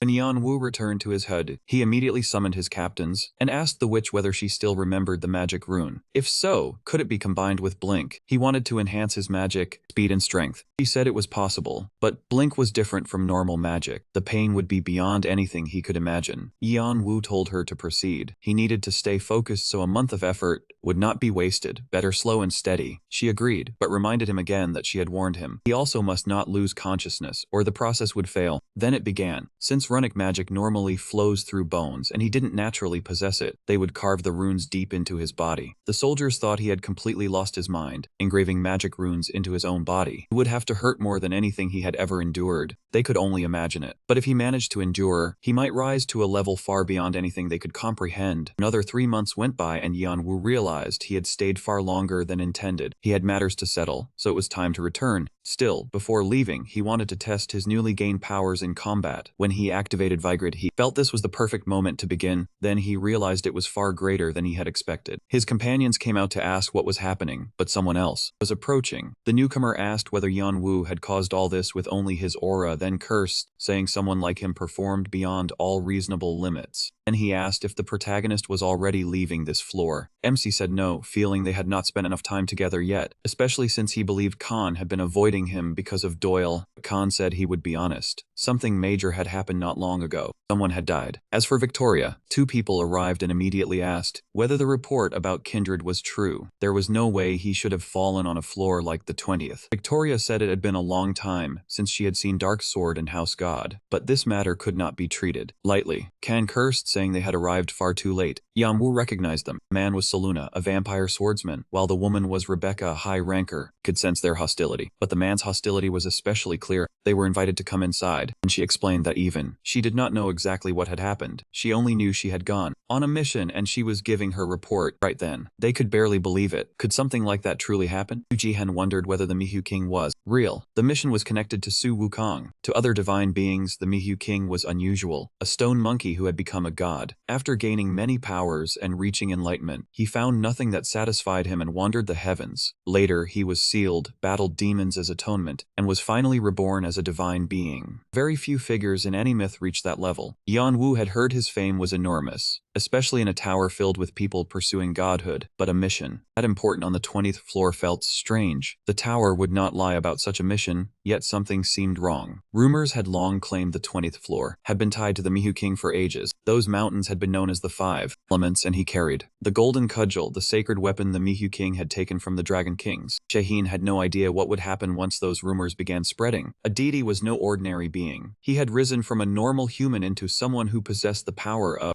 being of divine origin. His brother had never even seen such a thing in person, yet he still doubted that a bishop of the demon army would die so easily on a mission. It was more likely a trap set by the demon army. As far as he knew, every bishop was cunning enough to prepare traps and wait years for the perfect opportunity. They were known to be ruthless beyond most others. Kindred was no different. Jahane could sense it through his power, but he wondered what he was truly after in all this. He was stronger than all 5 of them combined. Seeing their doubt, she made an offer. She proposed a mana oath, but first requested a favor. They had to go to the mission site and retrieve Kindred's body. She didn't care about the corpse itself, but she had made a promise. If something like this happened, she wouldn't ask for help without offering something in return. Instead, she struck a deal. If they completed the mission, they would gain the ability to locate anyone within the dungeon. In exchange, they had to bring her along. Kindred's body. Yanwu felt the stakes were too high to ignore, so he agreed to go. For his own reasons, he needed to witness certain things firsthand, and he also wanted answers about what was happening. Kan agreed to join the mission as well. Red-haired woman also accepted, but the vampire refused to go. He didn't want to risk his life, but bindings quickly restrained him. If he refused to come, he could still expose everything he had heard, so they had no intention of letting him escape. In the end, they warned him not to speak a single word. Then they set off toward the mission site, which led to a hidden cave. Kindred had discovered it alone after an extensive search. When they arrived, none of them could understand how a portal could exist in such a place. It made no sense at all. The passage had simply formed there. It was their only clue to Kindred. Rebecca said she would take the lead, but the moment they stepped inside, a dark, oppressive force washed over them. It was so intense they could barely move. She immediately raised a protective barrier. The place felt eerie, but they had no choice but to continue. Everyone remained highly alert. They stayed on guard the entire time. After a long walk, they reached another fork in the path. It felt like they were going in circles, and soon they began arguing, frustrated by the lack of progress. Yan Wu thought those two wouldn't last much longer. He still couldn't tell what kind of skill was guiding them. He knew it was consuming a large amount of mana and mental energy. Victoria also looked as though she was nearly at her limit. Strangely, Khan was coping better than anyone. He held firmly to his will and refused to let the cave disturb his mind. The other two had forgotten that the cave itself was another trial. If they continued like this, they would destroy themselves, while he remained fine because he stayed. He remained composed. His abilities helped keep his thoughts clear. To help them, he could not understand it. Those dark thoughts from earlier were beginning to fade. No, that was not quite right. Something had been erased. The hateful thoughts of the Mihu god. What exactly was that? Everyone asked how he had managed it. Yan Wu apologized and explained that he had a power especially useful for this. Floor. They cursed at him, annoyed that he had not helped them from the beginning. Even so, they still had to keep moving. Yan Wu had not meant to deceive them, but he saw no need to reveal his ability. To everyone, he realized the dungeon was beginning to reveal its structure. A twisted maze spread out like a spider web. Even turning back would be nearly impossible, and now he understood why. The place was filled with traps and ghostly monsters. Under normal conditions, they could fight them, but here a single mistake might be deadly. Rebecca might endure it since she was a ranker, but Victoria and Khan could be in serious danger. He had no other choice. They had to force their way through and remove anything blocking them. Everything seemed to be unfolding exactly as he had expected. He was also beginning to understand the dungeon's layout, but then he discovered traces of energy. He did not know what they were until he was told it was will, with his captain's guidance and extrasensory perception. He realized they were records left behind by a great master that confirmed it after being sealed by Sakyamuni. These were traces of anger left behind by the Mihu king as he tried to break free from his own seal. For 500 years he trained and learned how to control his temper. These were the 72 divine transformations, but Yan Wu realized he had been foolish. The 72 were only a small portion of it. This place contained the entirety of the Mihu king. Yan Wu desperately wanted to understand the being once envied by the world for his power, and now, the proof of his training stood right before him. He was interrupted. He had to concentrate. The maze had not changed at all. If they separated, they would lose their way. They needed to wait there while she checked whether she was correct, but as he moved, he sensed a surge of energy and activated his aura. Rebecca could not understand why he had attacked so suddenly. Everything felt chaotic and unclear. Yan Wu apologized, but there was no time left to explain anything. He suspected the Mihu king's remnants were attempting to ensnare them. She turned out to be an apostle. How could she be so useless in a situation like this, compared to even a low-level player in this place? He bitterly cursed the idea that years of relentless training might end up meaning nothing at all. The energy was overwhelmingly destructive, even if it was only at half output. Even at half her strength, she remained completely overpowering. Then she told him to take control from this point forward. It was highly unusual for a ranked fighter to surrender command like that. Victoria also agreed. She no longer had enough strength left to lead the group. It was clear he understood the terrain far better than they did. He also realized the vampire was positioned above them. Most likely explanation was that he had already come for the reward, though at least they would soon understand what was going on. So she agreed, and they followed his lead. They moved through one tunnel after another, eliminating anything that stood in their way, until they finally reached what seemed to be the end point. They had arrived faster than expected, and the massive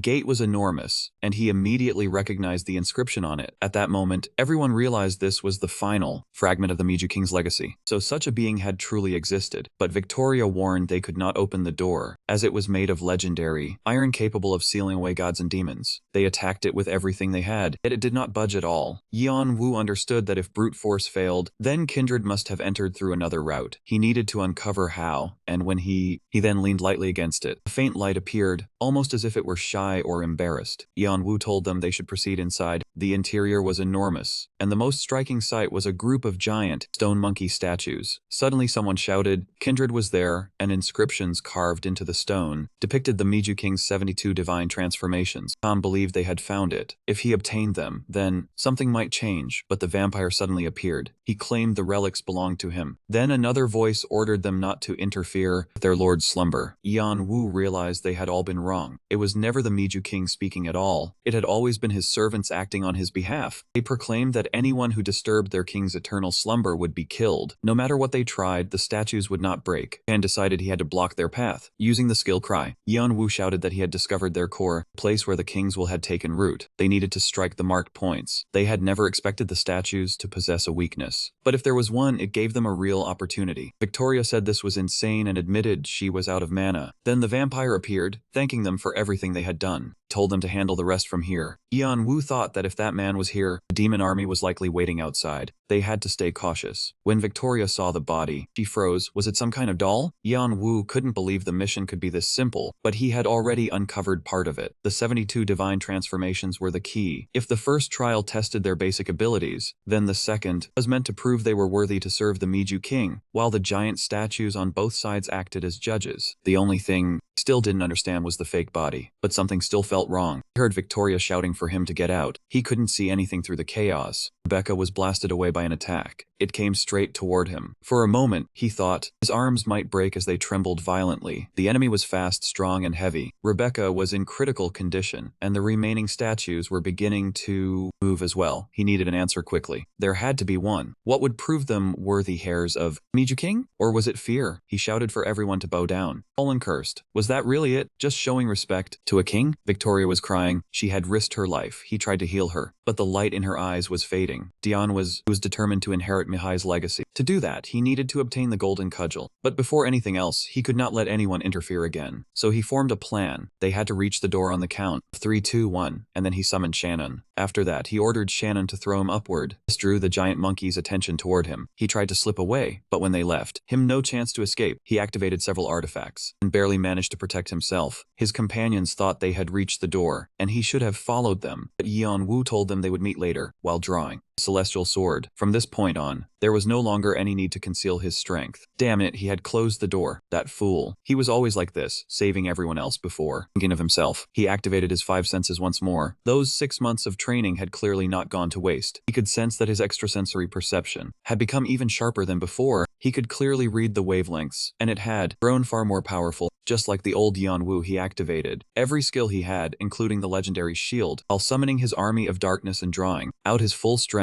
The monkeys shouted that he had to prove he was worthy of becoming the king's successor. Yan Wu knew he had grown much stronger now. Even so, those creatures were unbelievably resilient. Worse still, they were gradually becoming stronger. He saw only one option: learn the god's 72 techniques. As he thought it through, the statue's movements seemed suspicious. Each one repeated 6 unique moves, and since there were 2 statues for every movement set, the total came to 72 moves. Those had to be the 72 divine transformations. The moment he realized this, he used his ability to drive both his mind and body to their limits. His head felt ready to burst, and he activated Flame Jail. It worked. Hundreds of new achievement notices began flooding in, and the The monkeys decided the test had been cleared, but the third trial began immediately. The door opened, and beyond it, a beautiful land stretched far into the distance. In the distance, a dragon appeared and asked whether he was the new piece. Yeon-woo could sense the dragon's overwhelming presence, far beyond a phoenix or any ordinary dragon. When it asked about the successor, he nodded. If that was true, then he needed to climb onto its back. After a long journey, they finally reached their destination. As the dragon said farewell, he wondered whether the king standing before him was King Mihu. The man casually told him not to be so formal, then began praising himself. When Yeon-woo tried to ask something, the man interrupted first. There were rules here, and he could answer only 3 questions. The first 2 had already been wasted without proper answers, leaving only 1 question. The protagonist thought carefully. Since this place had rules, the man could not explain everything directly. That likely meant the 3 questions were the third trial, so he asked precisely, "Who are you?" The man was surprised, never having expected that question. That meant Yeon-woo had cleared the second test. He was Sun Wukong. What remained of King Mihu was only the shell he left behind before disappearing. And this place was an imaginary world. He did not know where the real king had gone. He had been unbearably bored here, but after so long a qualified person had finally appeared, so now he had to receive this. Yeon-woo recognized it immediately. It was divine iron, a fragment of the golden cudgel. At the same time, a new mission appeared. The fragments were scattered throughout the tower. No one knew how many existed or where they had gone, and some might even be hidden inside people. No one had ever collected them all, so giving up was allowed. Sun Wukong could simply wait for another successor. Yeon-woo had no reason to refuse, so he accepted. He had accepted the hidden mission. Sun Wukong wished him luck and said the portal would send him back to the tower. Before leaving, Yeon-woo asked about his bracelet, since it seemed to be made from the same material as the golden cudgel. Sun Wukong suddenly froze. He asked where Yeon-woo had obtained it, saying it was without doubt a divine weapon. He confirmed it required 3 parts to become complete, but warned Yeon-woo to be cautious. If he kept it, others would chase him forever, because everyone feared that weapon. It was the only artifact in the entire universe capable of imprisoning or sealing gods and demons. Yeon-woo thanked him for the warning, and they went their separate ways. Afterward, they spoke about how interesting the boy was, and how closely he resembled his former master. Then they suddenly panicked. There was an intruder who would dare step into their sanctuary. Then the undead one appeared, claiming he is the other side of the great celestial demon, and has come to serve him. Back inside the dungeon, Yeon-woo saw no trace of Khan or Victoria. They must have escaped safely. He assumed they had managed to get away. He thought she seemed like a decent person. He would have liked to take her soul, but the black bracelet can only absorb souls killed by its owner. Even so, he planned to try again later. He also realized this place was not exclusive to him alone. From what he had heard, others must be searching for the same objective, but they should no longer have any rivals. So he turned the entire body to stone. Later, Yeon-woo arrived at the village and demanded to see the newly hatched legendary creatures. As he entered, he noticed someone muttering complete nonsense. Yeon-woo didn't recognize him at first and had to think back. He couldn't figure out what was wrong. It felt like the behavior of someone on drugs. His entire appearance had changed. Yeon-woo looked closer. Demonic energy was pouring out of him. That was the Martial King's problem, so he decided to leave it alone. He then met the elders again, still praising those creatures endlessly. But this time they actually had valid reasons. The beasts that hatched were griffins. They were known as top-tier mythical beasts. Their bodies showed immense potential. They were granted the title of legendary mythical beasts, completing the spirit's mission. As a reward, he received serpent shell armor. And the dragon. Megan asked if that small creature was meant to replace the abyss turtle. Yeon-woo was shocked. Was that Growl? It had been asleep inside the stone for half a year. Inside his chest. Yeon-woo also said she was ready to fly. He asked, Drask growled, and Yeon-woo asked how they felt, but the dragon became annoyed, asking if that was really the best name he could think of after 6 months. Growl? Laughing, Yeon-woo apologized. Naming things wasn't his strength, but if that was the case, would Nemesis be a suitable name? Growl agreed. That name belonged to the goddess of vengeance and justice in Olympus. They explained that a god's name alone held no power. What mattered was the blessing tied to its nature and rank, granting possible protection. Still, a god's name could not be used lightly. Many who tried were overwhelmed and ended up cursed. But the protagonist firmly believed he could honor vengeance and justice and gain enough strength to control it. So Growl became Nemesis. The goddess agreed to watch over her disciple with one warning. Do not stain the god's name, Yeon-woo. Seeing the impressive name, she also wanted one of her own, so she was named Nike. Then Yeon-woo asked Nemesis, now that he had awakened, as he wanted to speak with him. He questions why MC summoned him there in the first place. The MC asks why he was reborn born, and why the ancient dragon Calidus came into existence. Still alive, Nemesis explains he has drifted through the void all this time. Since the void connects worlds and dimensions, he waited for MC to return and eventually reached this place. He arrived because Kulatus instructed him to. But the strange part is that Kulatus had already closed his eyes after giving everything to Yeonwoo, even his precious dragon heart, and they witnessed his mana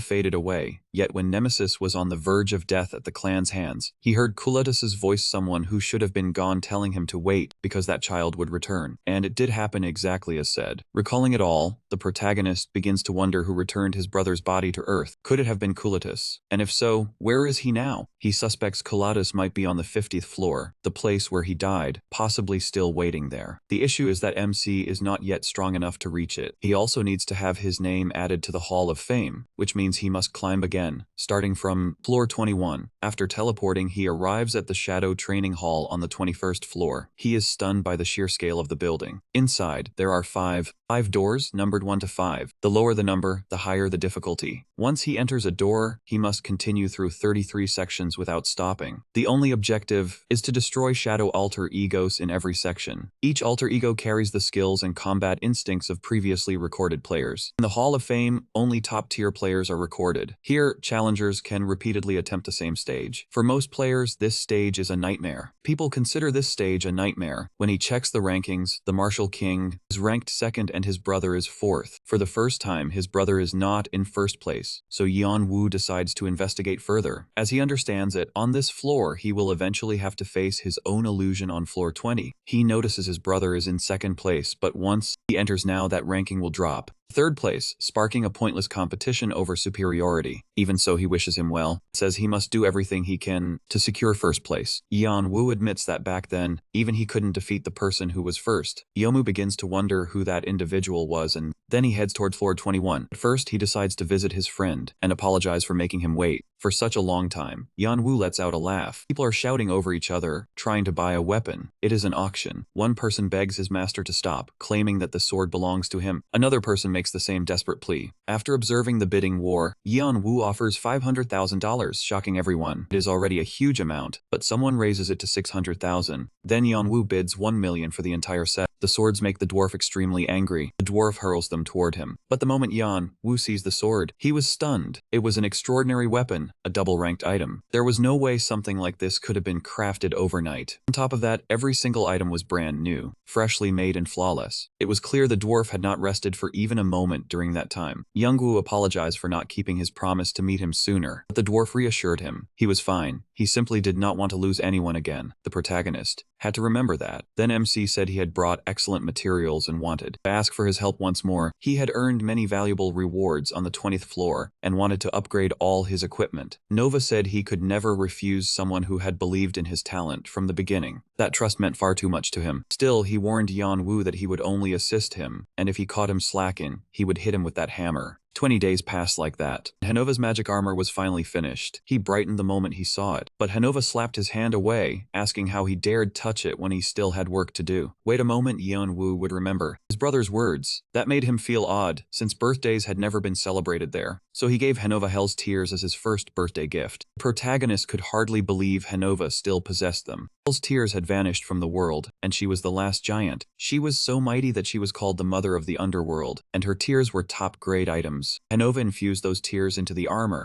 transforming it into a true masterpiece with far too many stats to read through. Then the dwarf told him to try it on, and Yeonwoo was stunned by how comfortable it felt, almost like being embraced by his mother and father. Then the two of them were called over. Both of them wanted to check their newly gained skills. Most of the abilities were the same as before, except for Dream. Yeonwoo guessed everything he had endured helped him obtain it. It was the kind of place where anyone could be trapped and lose their way, but the stats looked excellent. It was a powerful skill that could combine well with the undead army. Yeonwoo was mostly unchanged too, aside from the unrestricted skill. Yeonwoo had always felt that his wings carried a major limitation whenever he flew, but now that restriction was completely gone. He was in the air here. He moved much faster, and Nike's skill also grew stronger with every movement. After the trouble he had caused, he thought it would be wiser to focus on the blue spirit the abyss turtle had granted him. It held enormous potential, but he had no idea how to nurture it. Still, he could pass it on to the bodies under his control. He first considered Hepburn, but she remained too devoted to her goddess. The same applied to the vampire. That left him with only one viable soul, Rebecca. Even though her power was gone, a trace of her still lingered, so he could make use of her power and fulfill the conditions Rebecca had requested, where she was supposed to be dead. In complete confusion, she asked if he was insane how had he managed to awaken her trace. When she learned he intended to use her power, she was completely shocked. As an apostle devoted to her goddess, she still found Yan Wu's argument convincing. Being alive like this was still better than being dead. She cursed, then recalled that in her youth she once saw a beast in a distant land. Back then, only fear remained. It destroyed her village and devoured her family. The memory of that creature's power was permanently burned into her mind. She had spent years enduring it, trying to grow stronger so she could one day face that beast. Even after becoming an apostle, she still lacked the strength. That was why she entered the dungeon, never expecting it to end this way. Yonai showed no reaction at all. He only wanted her power. She insulted him, but ultimately agreed. She would follow him on one condition. She wanted the freedom to act as she pleased. When the captains arrived, he asked if they looked like people without freedom. He was impressed by the soldiers serving under him. Yeonwoo then explained the blue spirit. Then he granted her the soul of Apostler, as well as the vampires, allowing her to restore part of her former holy power. After consuming them, she achieved perfect synergy. Meanwhile, the demons observing through system began to argue. This irritated the protagonist, as it wasn't the first time. Someone called him a bastard, and he asked who it was. The voice continued whining and insulting him again, just as others had described. It was Kai, a high-ranking guardian of the 12 Zodiacs, Lupi. Despite his appearance, he was a thrill-seeker. He asked why the boy was looking for him, cursed at him, and demanded whether he had been with Plaza. Since Plaza had already been accused and taken into custody, and was currently under investigation, they didn't say much more before parting ways. Then Yeonwoo noticed Kan and Victoria were missing. He was frustrated that he couldn't find them. The whispers from those around him only made things worse. After entering, he decided to start clearing from the 5th gate. There were 5 gates in total. The first held top-ranked players, the second the next group, and so on. He selected Gate 5, where the weakest opponents should be, and intended to defeat every one of them without taking a break. His first opponent was Creighton, ranked 65th. Creighton fought with fake swords that worked like concealed daggers. Yeonwoo wanted Rebecca to take care of the battle, but her spirit form was far too different from her living body, so she needed more time to get used to moving again. He also wanted to test the new dagger Hanova had forged for him, etched with demonic runes. That ability made his power burn even hotter. Outside, people wondered why the masked man had chosen the 5th gate instead of first. Was he not trying to place his name on the rankings? Some guessed he planned to clear every trial, but that sounded absurd. Even if these were younger versions, they were still among the strongest people ever to pass through the tower, so no matter how powerful Yeonwoo was, could he truly fight the tower's best again and again without rest? They asked Heidi for her opinion, but the high elf remained silent. Then the entire place began to shake, and they asked what in the world was happening. Why was the dungeon trembling? As they stared at the gate, they wondered what was going on inside. Meanwhile, Heidi quietly counted 6 minutes and 32 seconds, 8 minutes and 36 seconds, then 9 minutes, and the count kept going. Yeonwoo cleared the 5th stage, then moved through the 4th, and the 3rd in astonishing time. He cleared Gate 2 in 2 hours and 30 minutes. It took longer than expected, but he used that time to memorize each player's patterns. It would have been foolish to waste such a valuable training opportunity by rushing straight to Gate 1. But from here, everything would change. His next opponents were true monsters, and luck alone would never be enough to defeat them. He could not retreat. Once he entered, he would either win or fall. And first he had to overcome the man waiting ahead. That man was the rebel swordsman Valdebik, his brother's first friend. At first, his 5-meter height made him intimidating, but they eventually traveled together and supported one another. Valdebik, Vieira Dune, and his brother became the founders of Team Arthea, but after his brother died, Valdebik vanished completely. No one knew the reason, but one thing was certain. He had been the first to leave, and helped lead Arthea toward ruin. Even if he had not personally betrayed his brother, he was no different from Liant and Bahal, so Yeonwoo would remove him. He would get rid of him. There stood that cursed giant still using rune-based magical equipment to hurl himself forward.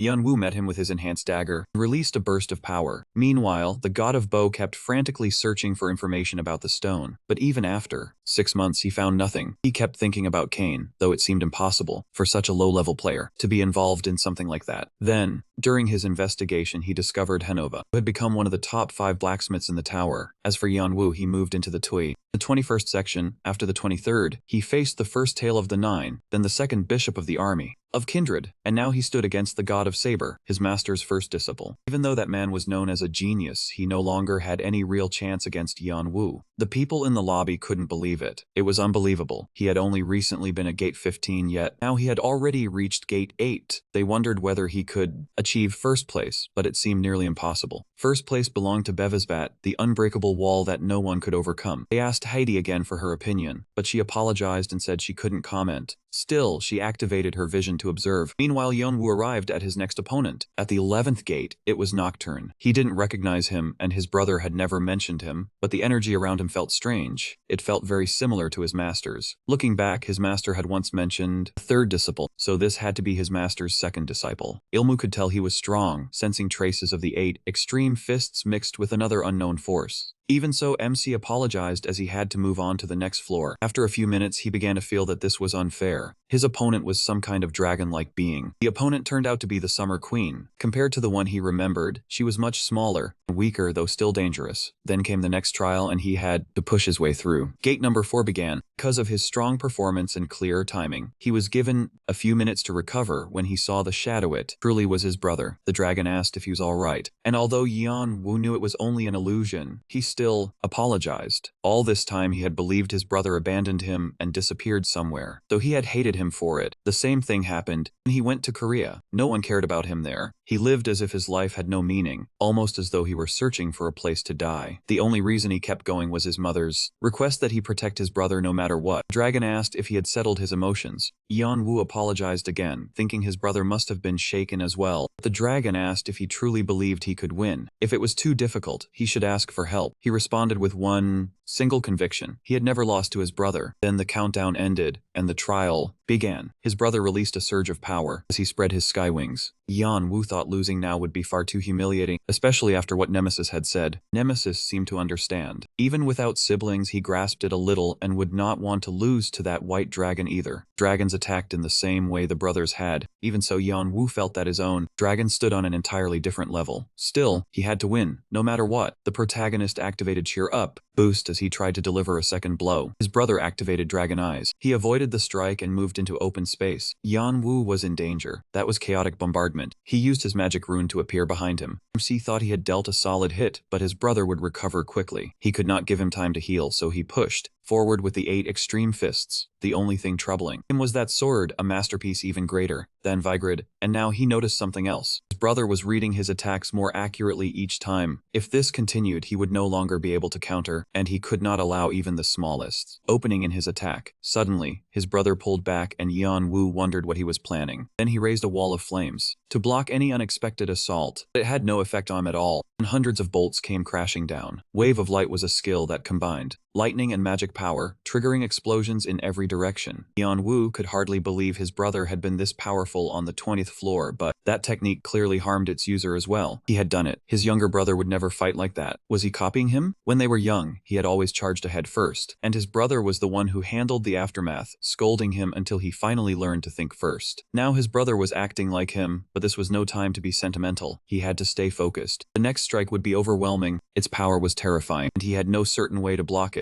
Still, he thought that if he added more aura, black energy, and dragon blood, then compressed and detonated them, he could merge all of his techniques and create something equal to his brother's wave of light, even if doing so placed him in danger. He never expected that the blast would be powerful enough to melt dragon scales. The heat was unbearable, yet his brother continued to press forward without hesitation. He was truly in danger now, so he ordered Nike to activate. Domain spread across him. Warning signals flashed repeatedly in his vision. He needed far better control over his power. His body was going numb, but they persisted. Then he broke free from that state and regained control. Now he could manipulate both fire and light. He had also grasped the concept of dragon pressure. He believed he had minimized the surrounding damage as much as possible, yet his sword had become so heavy he could barely lift it with both hands. But his brother still had one more advantage. Something he lacked: elemental contact. Some individuals were forced to risk their lives to reach that level. His brother was a true genius. The captains, seeing how unstable and battered he looked, thought he might die at this rate and considered stepping in. Yeonwoo refused. He had already told them he could not allow himself to be humiliated and activated his maximum state, along with his new ability, Dragon Pressure. He had cleared Section 3 and gained significant progress. Still, his brother's presence alone carried an overwhelming sense of fear. If he continued like this, maybe he should give him a little more time, just a bit longer. Then, against all logic, his brother laughed and said it was fun. Yeonwoo. He suspected it might have been an alter ego illusion. That was common for such beings. They often carried fragments of memory, but it still felt like he was speaking to his younger brother. When he awoke, he realized he had fought his brother for 3 full hours. It was beyond belief, so intense and exhausting. What would the final 3 be like, especially the next one? He knew very little about him, only that he was the chief bishop of the demon army, known as the demon god's apostle. He also possessed the monarch trait, but first he wanted to test his new skill. He believed Wave of Fire could be controlled to a certain degree even if it turned the surroundings into a wasteland, and he had cleared the 3rd door. On top of that, he obtained a fragment of the king's staff. Moving forward, he entered door number 2 where his master from youth stood. Though he appeared young and carefree, he emitted a sharp, beast-like aura, an aura completely different from the other shadows. Any disciple under a great master would naturally at least once consider how to defeat him and eventually surpass him. Strangely, he claimed he had already given up, saying his master was far superior in strength, so there was no chance he could win in a direct confrontation. Instead, if he was allowed to pass, he needed to talk about the outside world, because he had been trapped there for years, completely unaware of anything beyond. Yeonwoo agreed. He had nothing to lose, but things didn't unfold as expected. His master questioned what he thought he was doing. Yeonwoo shot back, asking why he should bother trusting him. He cursed, realizing he had assumed he had captured someone weak, but if not, then he had no other option. Yeonwoo shouted that this might be the only way to recover part of his brother's past, so they had to seize the shadow by any means necessary. The power was overwhelming, exactly what you'd expect from a monster. On top of that, what he had used earlier was clearly wave art, but that made no sense. Back then, his master should have only known the basics of the 8 extreme fists. So had the shadow must have studied independently and developed its own version of the 8 fists. Yeonwoo believed that was likely correct. If so, it must be connected to the master's body. Now he demanded answers. The protagonist activates a declaration of dominion, then apologizes. But as he said, he would need to subdue him to capture him alive. He recalled his master's words, telling him to surpass him and reach the very top. Yeonwoo wondered what this shadow truly was. It was far more vicious than expected. Had it developed its own identity? At the same time, the shadow might be still refining the technique. It couldn't create anything new within the system, but it had clearly evolved from the 8 fists. The captain desperately begged to be released, but Yeonwoo refused. They had to wait. Watching him, he had to admit it was impressive. Even after using Wave of Fire, the injuries weren't serious, making it clear he would lose at this rate. But if he released his captains, he could at least force a draw. Still, that wouldn't count as a real victory. He needed a strategy to defeat him properly. He felt they were alike. That shadow had trained in the 8 extreme fists for decades. So what truly separated him from the Saber God and Nocturne? They had each carved out their own path through their skills, while he still had not discovered a definite path of his own. Still, he knew the kind he wanted, one that enhanced both speed and strength. To draw out that power, he needed harsh training. Then he dismissed that thought. If he could not yet find his own path, then he could follow the paths of others and make them his own. Within his mind and body, he already carried many different paths that could lead him to greatness, such as the techniques of the Saber God. The Martial King was stunned. What was wrong with him? His fighting style had changed from before, and now he was even absorbing Nocturne's path, a path that was smooth and refined. He cursed, wondering what this was. It felt as if he were facing several masters at once, and Yeonwoo was still using the secret art of the Demon King's apostle. It came from the strongest person he had ever witnessed. The path of the Martial King, he shouted in fury. Was he really using that move? Was this meant to mock him? This path was fierce, wild, and impossible to stop. No way. He had broken through his defense, and the final path he would take came from the Sky Wings. The path his brother had followed, the path of freedom. Yeonwoo realized this shadow was nothing like his master. The real man would never be obsessed with a single technique. The captain asked whether he should collect the shadow and summon his brother, but Yeonwoo refused. He had been blinded. Summoning his brother's shadow would be an insult. It was not truly his brother, and the truth was, he could never see him again. That dream had clouded his mind. mind, but he had to stop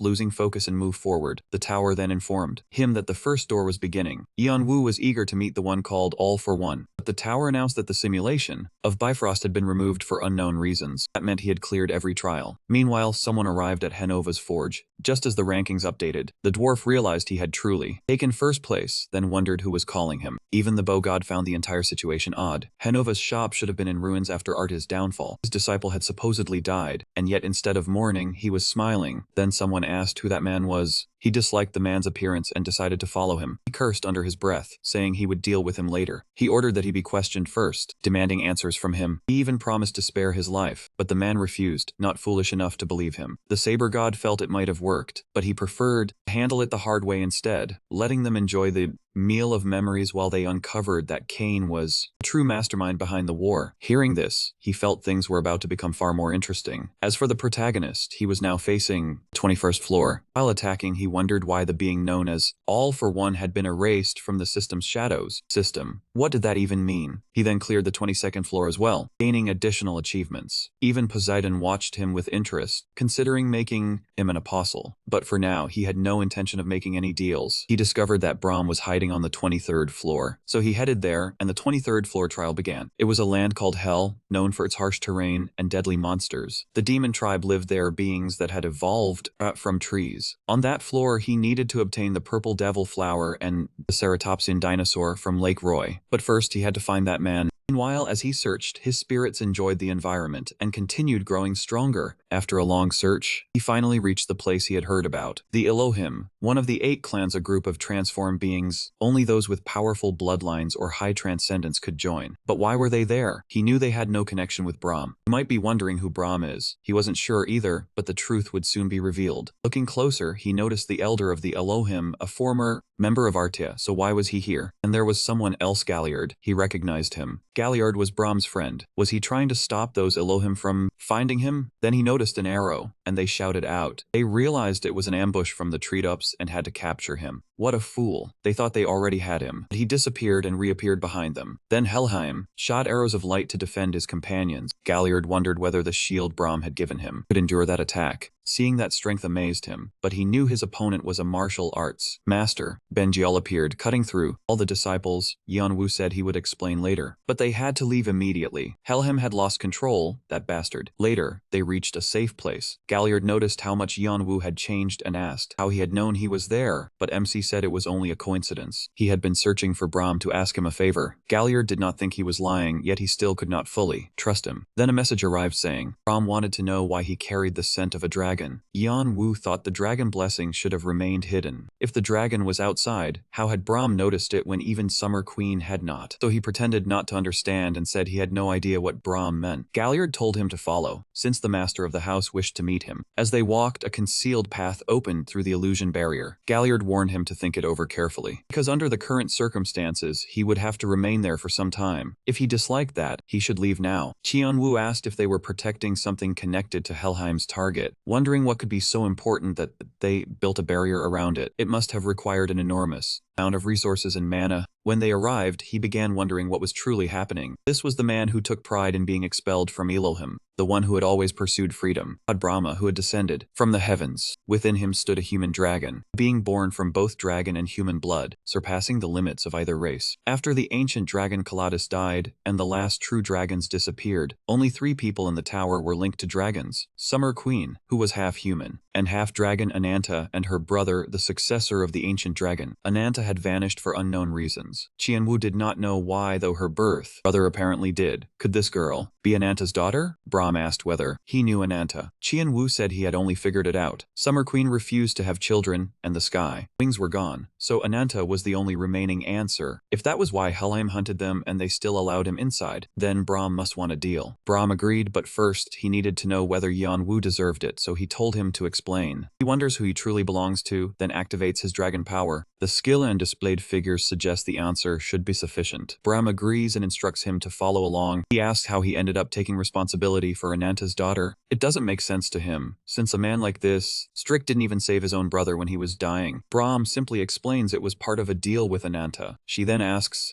for one request, that he teach her doctor dragon knowledge while she remains there. The girl is named Sesha. When Yeonwoo agrees, he sets his own conditions and explains his reason for coming. He wants to study the Book of Mercury written by Brahm. It is a magical book created by Brahm using divine knowledge from the lower floors. Brahm dislikes the idea at first, but after forming a mana oath, Jang-woo begins receiving lessons for 2 hours each night. Hanova's alchemy teachings also help him understand things more clearly. During the daytime, he keeps watch over the young dragon. Nemesis teases him for acting like a babysitter. The captains also mock him. His master was known for being strict, so how was he supposed to win over a little girl? But Yeonwoo has a trick. He wins Sesha over with desserts, revealing a softer side no one had ever seen before. A side never seen before. As for the Mad Men, he curses his luck for bringing high rankers to ensure everything would succeed, but now his plan to restore the extinct dragon and giant races is delayed. Still, he refuses to give up and decides to continue. To do so, he feels he must kidnap the tower's only dragon descendant. He believes he already missed one chance and won't miss another. If only he had the corpse of Skywing, none of this would have been necessary. She is Hemera, his sister, who came to help him. She brings enough force along with her useless brother to cover for his failures. Later, Yeonwoo, after being treated like a babysitter, is asked to collect some violet devil flowers. Since ancient times, dragons and demons have never coexisted. They are mortal enemies. People say dragons can devour a demon's elemental body to purify its soul and magic, while demons consume dragons to increase their mana, and capturing a demon can even provide a shortcut to gaining a demon's blessing. This is the violet devil flower. They apologize slightly, but still need the flower. Jang-woo asks whether they are trying to implant a demon blessing in him. They calm him and explain she is doing something similar and is not skilled at controlling her power. She possessed only a quarter of a dragon's strength, so she refined devil flowers to increase her magical power. Even so, he needed to be cautious. The flowers he required only had to reach 4 concentrations. Cedric could handle only 3, since anything more would make her ill. Then he noticed the place was filled with flowers. Yeonwoo was stunned, since violet devil flowers were supposed to be extremely rare throughout the tower. When they saw that he did not believe them, they told him to follow Galliard. Yeonwoo wondered what all of this meant. Could those flowers truly be cultivated? Once they explained how Brahm had done it, game messages appeared, saying an unknown demon king was furious. Yeonwoo could hardly believe it. If this method worked, they were not simply growing flowers, but creating actual demons. And he saw transmutation circles, and everything made sense. They were growing demon trees so they would bloom flowers, then casting mental spells such as confusion and madness on the demon species born from the trees, forcing them to turn on each other. As soon as demons appeared, a sealing spell trapped them. It combined alchemy, black magic, mana, and much more. Yeonwoo asked Galliard directly whether Brahm was preparing to fight every player in the tower or planning to control demons. Galliard laughed and said that was close enough. If Yeonwoo had seen Sesha, then he must have noticed she was limited by her fragile body. Sesha had been weak since birth. No matter how much medicine she took, she always ended up confined to bed again. Yeonwoo had sensed that weakness the first time he felt her energy. They explained that she had only recently become able to run, and the only time Sesha truly improved was after receiving the demon's blessing. But even that was beginning to reach its limit. So yes, they were raising a fully grown demon for Sesha to consume. Yeonwoo could not believe Brahm would go this far. The man known for his cold nature was taking a reckless risk, so he asked what had happened between Sesha and Brahm and Sesha, but Galliard admitted he did not know either. Brahm had never explained it, and he knew only one thing. If Sesha needed it, Brahm would even attempt to capture a god. And 2 weeks went by. He studied alchemy without taking a break, and Brahm taught him much more than he had expected. Boo and Rebecca also helped whenever he hit a wall. He kept trying to understand the story, stone inside his chest, but he made no real progress. Still, whenever Sesha appeared, everyone was shocked to see their master become so gentle with her while bringing him food. Sesha showed him a drawing. Someone had told her that if she could not understand something, she should turn it around. The instant Yeonwoo looked at it, everything fell into place. Until then, he had believed the Philosopher's Stone was only an energy source capable of producing endless power. If he treated it as a medium instead, its output could increase explosively. Now he understood why Lonti and Bild had failed to complete the Philosopher's Stone in his chest. If his theory was correct, it still required one more source of power. Regarding the demon Galliard that Brahm and the others planned to capture, at least in theory, that would provide more than enough magical energy. Once that occurs, the Dragon Heart and the Philosopher's Stone would function like 2 core sources of immense power, creating an effectively endless supply of magical energy. The next day, Yeonwoo decides to give up. He hands over their coordinates to Fantasy. Yeonwoo and Adora arrive at the illusion barrier. Brahm feels slightly irritated, wondering how he brought outsiders into his hidden base. But when he sees how happy Sesha looks, he quickly calms himself. He thinks she must have suffered a lot being cut off from society for so long, and as he looks at her now, he realizes he cannot remember the last time she laughed this happily. Maybe everything was done for Sesha's sake, but at the same time it also left her completely alone. Yan Wu is then called over and informed that the transmutation circle and the barrier were nearly complete. Fortunately, there was still no sign of the Elohim or the Aether group, and once the barrier was completed, they would not be able to enter even if they discovered the location. Yan Wu explains that once the illusion world is complete, the area will fully become Brahm's domain, his sacred territory, though it still has its limits. But the god Brahm will be able to use his divine power. Brahm then tells him that he can finally rest and take care of his own matters. Afterward, he invites Fanti and Adora to join a raid. And Chaya, the protagonist, explains that he is dressed like that so no one will recognize him. Fanta does the same as well. They soon arrive at Lake Roy, where a large crowd has gathered, all aiming to capture the demonic ceratopsin dinosaur, a demon species capable of metamorphosing into a high-class creature. Yan Wu naturally decides he intends to steal it from all of them. For now, they must stay together and keep a low profile. If anyone discovers his identity, he will eliminate them. Fanta agrees, but just a few minutes later, he is already threatening everyone and trying to start a fight. The reason Fanta starts trouble is simple. A group suddenly appears and orders everyone to back off. Of course, no one argues since there is no high ranker, except for one. At that moment, Yan Wu realizes this actually benefits him because someone appears whom he never expected to see. The poisonous ice serpent Lao, a high ranker, appears. The Bloodland clan was one of the 8 great clans, and they called themselves a nation, and claimed to be heirs to a destroyed world. Their goal was to reclaim the promised land, and even without territory or rule, they swore they would one day restore that lost world. They were feared for how highly organized their squads were, and it was obvious they were cooperating with the Elohim group. There was no chance they would dispatch an entire squad of high-ranking members for a mission as minor as the one at Lake Roy. He had no idea what they were plotting, but Fanta began threatening everyone around him, fully prepared to make them pay. He even looked pleased when their leader started walking in his direction, but the man simply passed him by, ignoring him. He went straight to Chi Elnabrath and smiled, saying there had been enough conflict for one day. He then introduced himself as His Majesty's envoy, sent to invite their leader, his group, and Brahm. The MC couldn't figure out how they had recognized him or discovered his connection to Brahm. That was when he understood that the Great Clan was involved far more deeply than he had imagined. From that moment on, he knew he had to move with much greater caution. Since Brahm was involved, there was no point hiding for now. Lao explained that he had recognized him by using his serpent skill, which allowed him to read every trait and characteristic of his target. He also said His Majesty had become very interested in him, so accepting the invitation would be wise. Yan Wu explained that this person was the Gluttony Emperor, the ruler of greed. He consumed anything he desired and constantly hungered for whatever came within his grasp. People were no exception. Through cannibalism, he could take away their abilities. He had even attempted to consume everything Yan Wu possessed. What he desired above all else was that single flesh, something he had never tasted before, dragon meat. Yan Wu could hardly believe he still wanted to eat a dragon. The man was completely mad. Even so, he thought the invitation might be useful. Before that, however, he had something else to handle. The ranker told him that he would protect him from behind. Even so, Chai, the protagonist, Agnes understood that they only wanted to measure his abilities. Just then, the ceratopsin dinosaur appeared, and the woman said that she could finally see the one who had drawn her emperor's attention. Fanta sensed that this place was extremely dangerous. They were now inside the dinosaur, a strange realm where various demonic species were twisted together. He was shocked when Yan Wu discovered it. He had found something, one of the dinosaur's hearts. There were 5 in total, and they needed to locate the remaining 4 to finish this. They had to enter the monster's consciousness, and monsters began to appear, but Yan Wu used his bracelet and several skills to absorb them. Every demon across a wide area was drawn in. He told the others to pay attention. Those 2 lines showed that 2 hearts were nearby, and they had to track them down. At the same time, Yan Wu was looking for something else when he suddenly dropped into a void. Someone asked whose body it was. Yan Wu realized this was the true body, giving him the perfect chance to gain experience from the demons. A surge of devil's venom suddenly struck toward him, and he had already heard it was lethal to dragonkind. If this creature truly possessed it, then someone must have deliberately raised and conditioned it that way. Even so, he still needed to bring it down in order to obtain the demon's blessing. Demon's proclamation unleashed a sweeping wave of fire. Lao briefly thought the dinosaur had swallowed him whole. It was clear that something unusual was unfolding. Something was stirring inside that massive body, and then a burst of laughter echoed out. Had they allied themselves with the Horn tribe, it turned out to be the Elohim faction instead. He couldn't understand why they had appeared at a moment like this. Both sides began exchanging harsh insults. All ended with Lao raising a wall of ice. He thought they should have never dared to challenge him in the first place. A spear suddenly came from behind, and he barely managed to block it before chaos erupted between the two groups. The battle completely broke out across the field. Lao ordered everyone to fall back and regroup near the lake. The blonde man couldn't afford to let this opportunity slip away to get what he wanted. He intended to eliminate the dinosaur and wipe out those bloodland bastards as well. This would be their downfall. However, something about the dinosaur felt deeply wrong. The entire area had been turned to stone by an overwhelming force. The blonde man believed he was the heir of Great Freya, convinced there was no way he could lose to a mere human. Still, none of that mattered to him. He only needed to kill his target. At that moment, either was likely already back at the hideout, but Yeonwoo claimed he already knew that. Did they truly not realize this could easily be a trap? Earlier, he had discovered that the Elohim group was planning an ambush, so he decided to draw them out. He led them straight toward the dinosaur's location, and intended to feed them directly to the demons. Lao couldn't believe it, wondering why he would help them at all, especially since they had even assisted him before. Yeonwoo removed his mask in silence to respond. After hearing the answer, Lao realized he had been completely used, and he silently prayed. He hoped his master would prove worthy of facing such an opponent. Meanwhile, Brahms announced that they had finally arrived and instructed Galliard. He told him to take good care of Sesha. As he departed, he said he would see them again someday. He planned to use these people as sacrifices to cure his illness, no matter what happened. This was the final gift his mother could ever give Ananta. There was also a lingering regret left for that man who no longer existed in this world, and then he began casting a spell. He warned everyone to remain on guard. A spell had been cast. It had taken effect, then suddenly surged out of control. The soldiers began to vanish one after another. It was strange, as though their divine bodies were being pulled away. It felt as if the world itself was consuming them. He looked toward his followers. He gave the signal. The spell had succeeded. His power had stabilized, and his followers praised the achievement. Yet something still felt terribly wrong. She cursed Brahm and demanded to know what he had done. Her soldiers could do nothing against that overwhelming force. She told them they had no choice but to flee. But at that moment, her brother struck her from behind. She called him an idiot. If she fell, then he would fall with her. But Aether rejected that fate, saying he would survive through her. By using a forbidden spell, he proclaimed that the entire world belonged to the great god, and anyone who tried to take it would be crushed. The soldiers shook in fear. The devil army had arrived, and Aether had matured. He greeted his bishop. When they asked about the body, he apologized, admitting he had failed to retrieve it through his own carelessness. The man said only one option remained: wipe them all out. Cher sensed a powerful energy. It rang inside her mind, and she warned Galliard that Brahm was in grave danger. Galliard believed her immediately. Her extrasensory ability was sharper than any rancor's, but his mission was still to protect her. She refused to accept that. He had made a serious miscalculation. With no other choice left, he stared into the sphere. In fear, he realized it was Kindred. Then the truth was revealed. The woman had come to hand. The girl over him, pleading with him to protect her daughter. He insisted she was not his daughter, but the woman denied it. The child had not come from her body, but from her heart. She made him promise to protect her father. That was the first and final time he heard her call him that. The daughter who had hated him all her life was now pleading with him, and he said he simply could not turn her down. Perhaps he had first raised her as atonement for the sins of his younger days, yet somewhere along the way he started to care for her sincerely, and that was how he came to become Sesha's true grandfather. Someone said that was the point where his illusion came to an end. Brahm could hardly believe it. His vision had been trapped. Even the space around him had been overpowered. When he examined it more closely, he saw the aura clearly came from the spirits of the devil army. At last, he understood why Kindred had been able to move so freely through his territory. The devil army existed in a possessed state, controlled by the god they served. He continued serving, fully aware of exactly which god it was. A being that was both god and not god, demon and not demon, which tower players referred to as the demon god. Yet that entity was closer to light than any true god, despite preaching destruction and rebirth. Because of that contradiction, the demon army called it the demon of the sky, also known as the heavenly demon. Even if Brahm unleashed all his authority, defeating the heavenly demon would be nearly impossible, and taking down Kindred quickly would not be simple either. Moreover, his domain had already begun to be tainted by the heavenly demon's influence, so he needed to destroy the entire illusion world. Followers grew worried, wondering if the second bishop was safe when suddenly an arrow appeared. They swore in anger, suspecting an assassination attempt. The battle continued even as Brahm slowly weakened outside his barrier. Still, if he died there, those enemies would take Sesha away with them, and he could never allow such a fate to occur. As he collapsed, he thought of his precious girl, knowing one thing clearly: no matter what happened, he would protect her, even if he no longer possessed divine power. A demon summoning revealed that the lower floor air felt much fresher than the air above. His name was a guard. As the Grand Duke representing ruin and madness, Kindred could not comprehend it. A demon should not be here in the lower floors, especially not a high-ranking one. Was he targeting the human dragon?